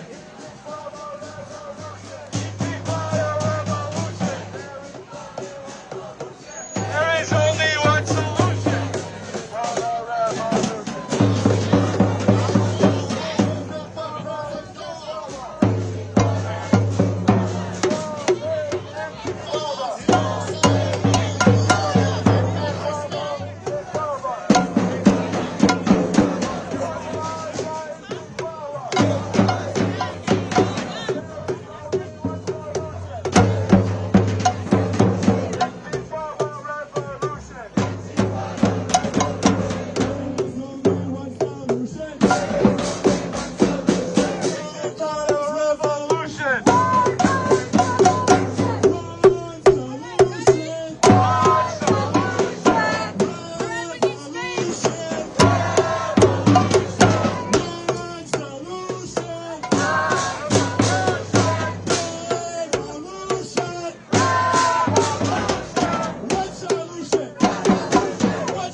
Genocide supporters! I've done that already. Shame on you, Dave! Shame on you, young men! 1, 2, 3, 4, 5, 6, 7, 8, 9, 10, 11, 12, 12!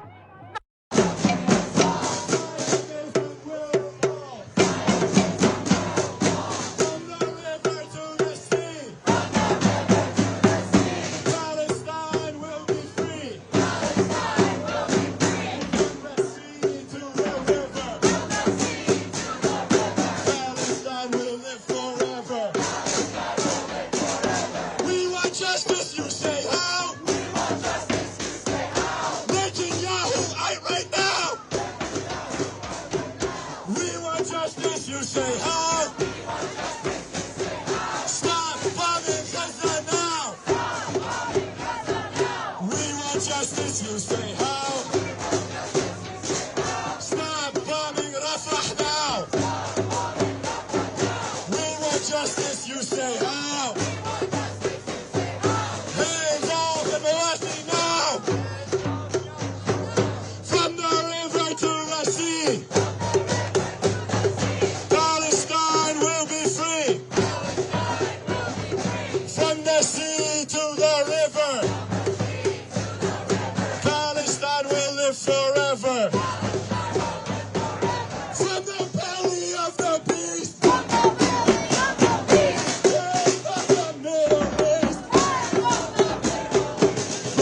this country from voting.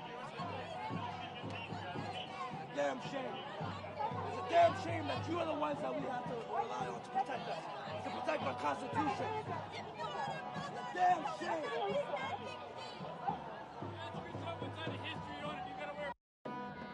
Gaza!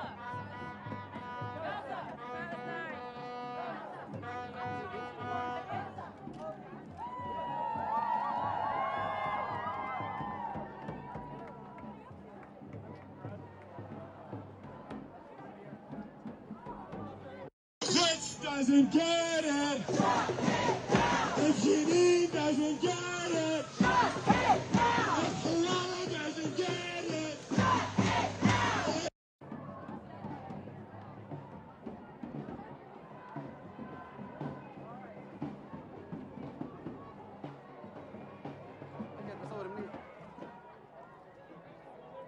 What you're seeing in the news, it's a lie. I live there. Used to be a Zionist. Used to be a Zionist. Went there, lived under the occupation in a refugee camp myself. I've been to Gaza. I've seen what our tax dollars are doing. Any kind of political rationale that has young men as strong as yourselves wearing gas masks when you're facing old men and women who are trying to protest against a genocide against men and women and children, question where you're getting your money from and where you're taking orders from. Question it. This is not patriotism.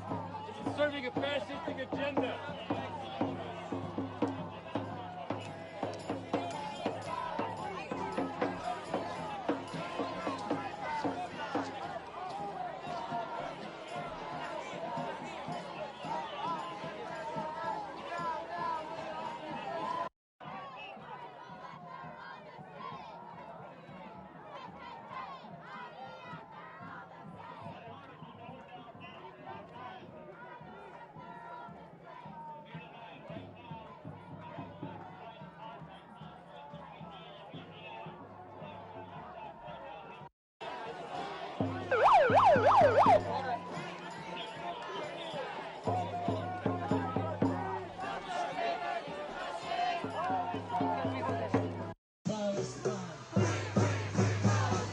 From the river to the sea, Palestine will be free. From the river to the sea, Palestine will be free. And from the sea to the river, Palestine will live forever.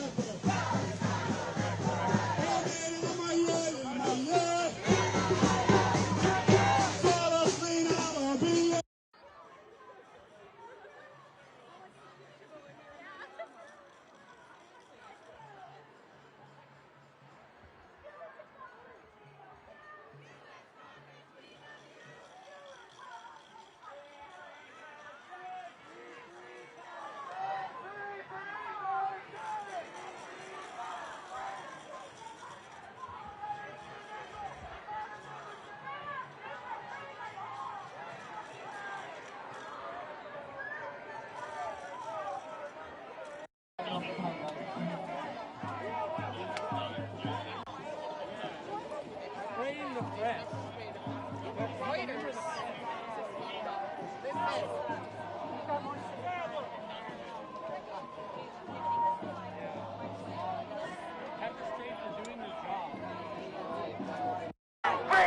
Free Palestine! Free Palestine! Free Palestine! Free Palestine! Free Palestine! Free Palestine! NYPD KKK! For Palestine, we will fight! Students everywhere unite! Palestine is our fight! Palestine is our fight! Palestine is our fight! Hey, hey, ho, ho!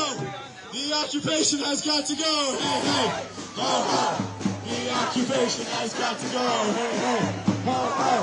The occupation has got to go! Hey, hey, ho, ho!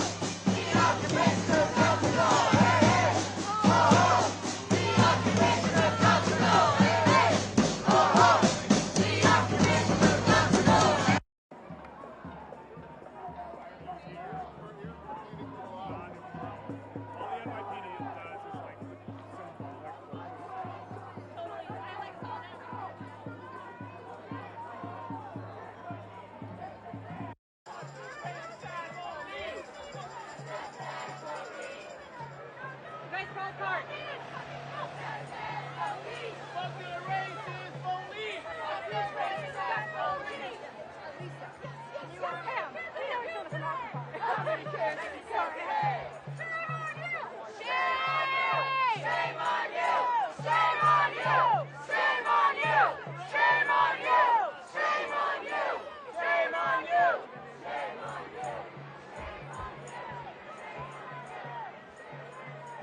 Over 40,000 dead.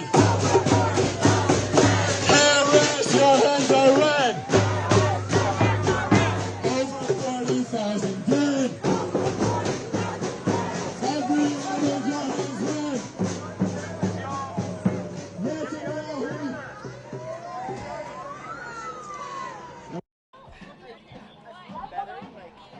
It's just a turn.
revolution.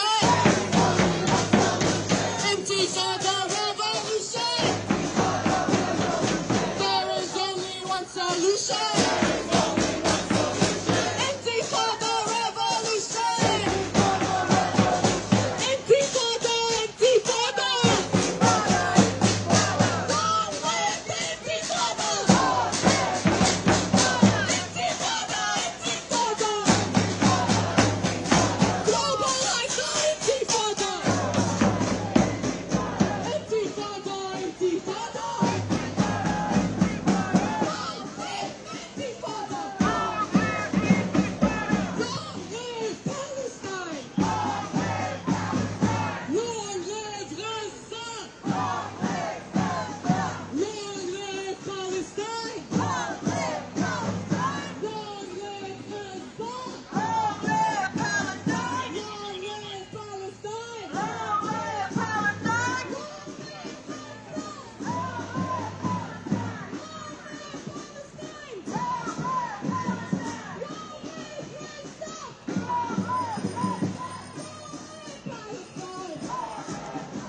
Long live Anti-Zionist.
Netanyahu, you will see. Palestine will be free. Netanyahu, you will learn that our millions will return. In our thousands, in our millions, we are all Palestinians. In our thousands, in our millions, we are all Palestinians. We are all Palestinians. From the river to the sea, Palestine will be free. Palestine will be free. And from the sea to the river, and from the sea to the river, Palestine will live forever. Palestine will live forever. We will honor all our martyrs. We will honor all our martyrs. All our fathers, brothers, daughters. We will honor all our martyrs. All our sons and cousins, daughters. From the river to the sea, Palestine will be free. And from the sea to the river, Palestine will live forever. Palestine will live forever. Israel will fall.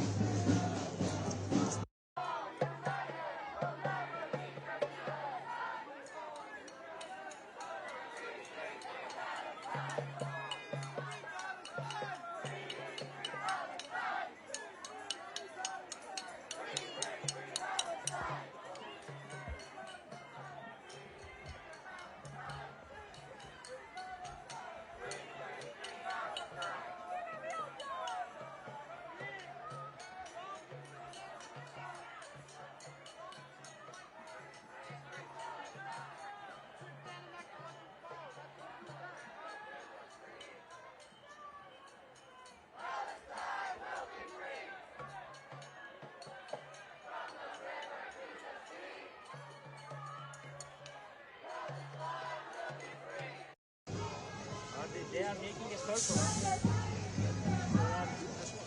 Endless. Okay, see you. Yeah. Just stop when you feel like you have it.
They could arrest Netanyahu right now. They have the tools, they have the guns, they have everything.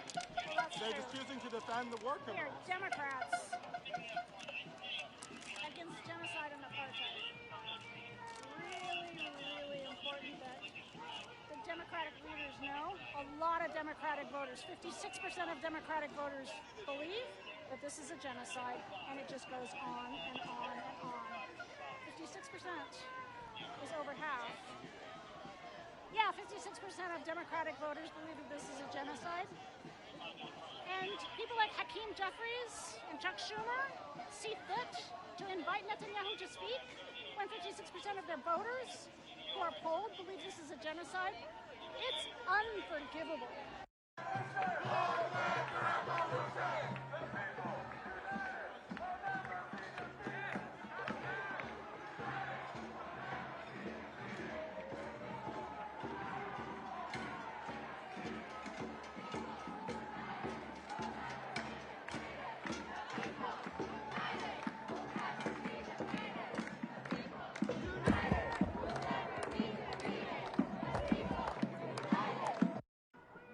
Children have to die.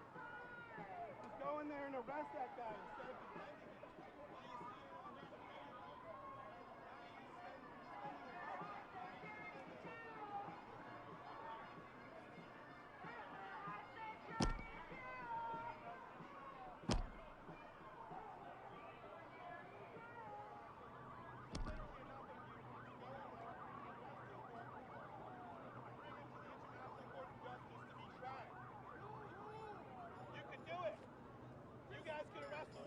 We can't do it. We don't have guns.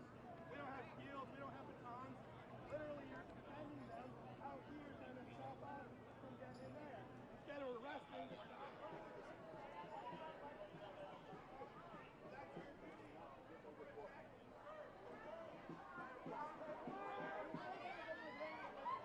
just heard the last word. See that? I'm hilarious.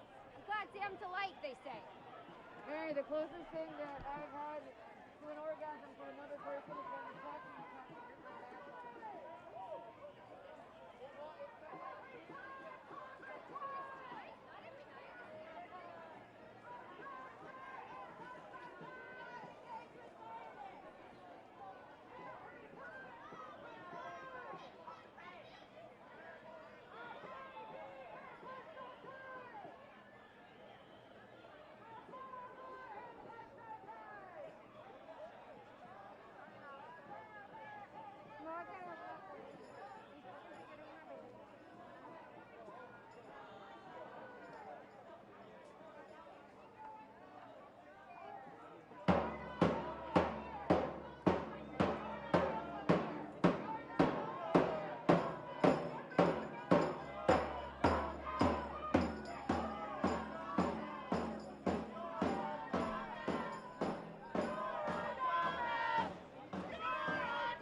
fighting with the IDF. Yeah, we should stop sending money to Israel, right? You agree? You agree we should stop sending money to Israel, right? So we should stop sending money to Israel, you agree, right? We should stop sending American... No, I can talk to him. It's okay. It's okay. I can talk to him. I'm a big man. It's okay. Let's go to the corner. You're in a federal district, yeah? What's he you? I live in Maryland. Let's go. Welcome. I thought so. Hold a second. So you support America sending money to Israel? Not really, because it's our money. Right, so we're on the same side on that. So what are you mad about? They tried to keep one meeting. All right. Oh, so you're just trying to be provocative. Okay. But we agree that we should stop sending money to Israel to support Ukraine. Yeah, of course. I agree. So what's the problem? We agree.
united will never be defeated.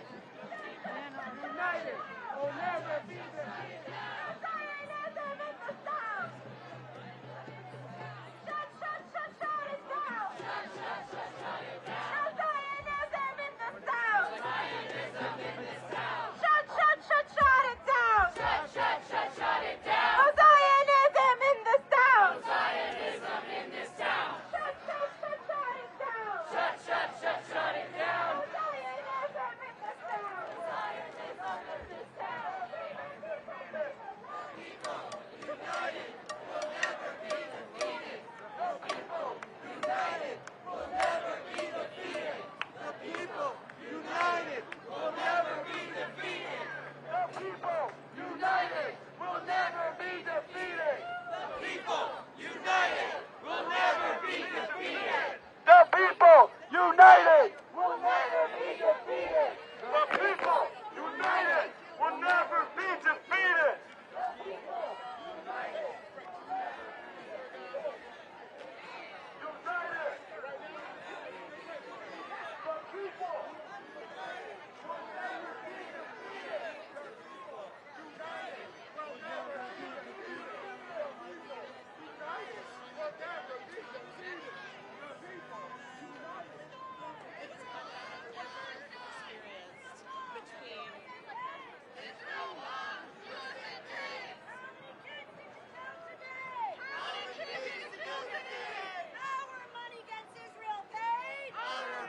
Israel paid. We say no more to military aid. Say no more to military aid.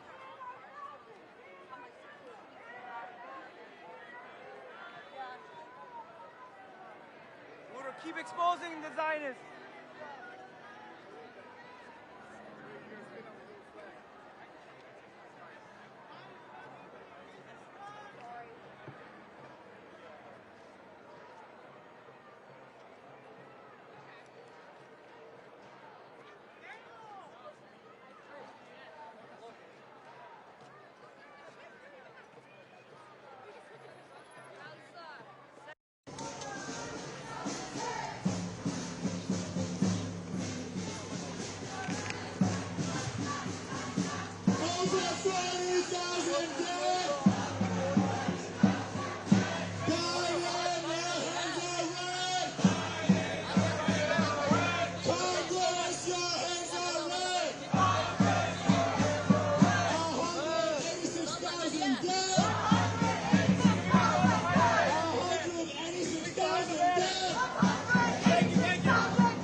Doesn't get it.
Gaza, you make us proud. Gaza, you make us proud. Gaza, you make us proud. Gaza will free us all. Gaza will free us all. Zionism will fall. Zionism will fall. Gaza will free us all. Gaza will free us all. Zionism will fall. Zionism will fall. Zionism will fall. Zionism will fall. We will free Palestine. We will free Palestine. Within our lifetime. Within our lifetime. And we will free Palestine. We will free Palestine. Within our lifetime. Within our lifetime. Resistance is glorious. Resistance is glorious. We will be victorious. We will be victorious. Resistance is glorious.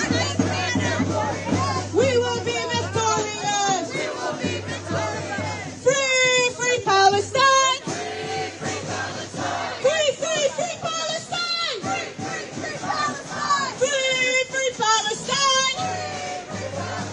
Free, free, free Palestine. Free, free, free Palestine. From the river to the sea. From the river to the sea. Palestine will be free. Palestine will be free. And from the sea to the river. From the sea to the river. Palestine will live forever. Palestine will live forever. There is only one solution. There is only one solution. Intifada revolution. Intifada revolution. There is only one solution. Intifada revolution. Intifada revolution. Intifada, intifada.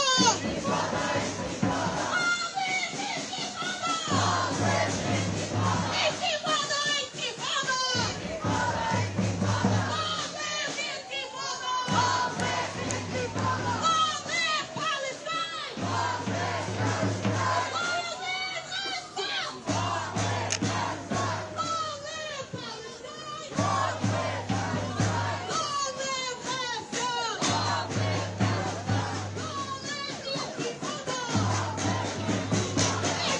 Intifada, intifada.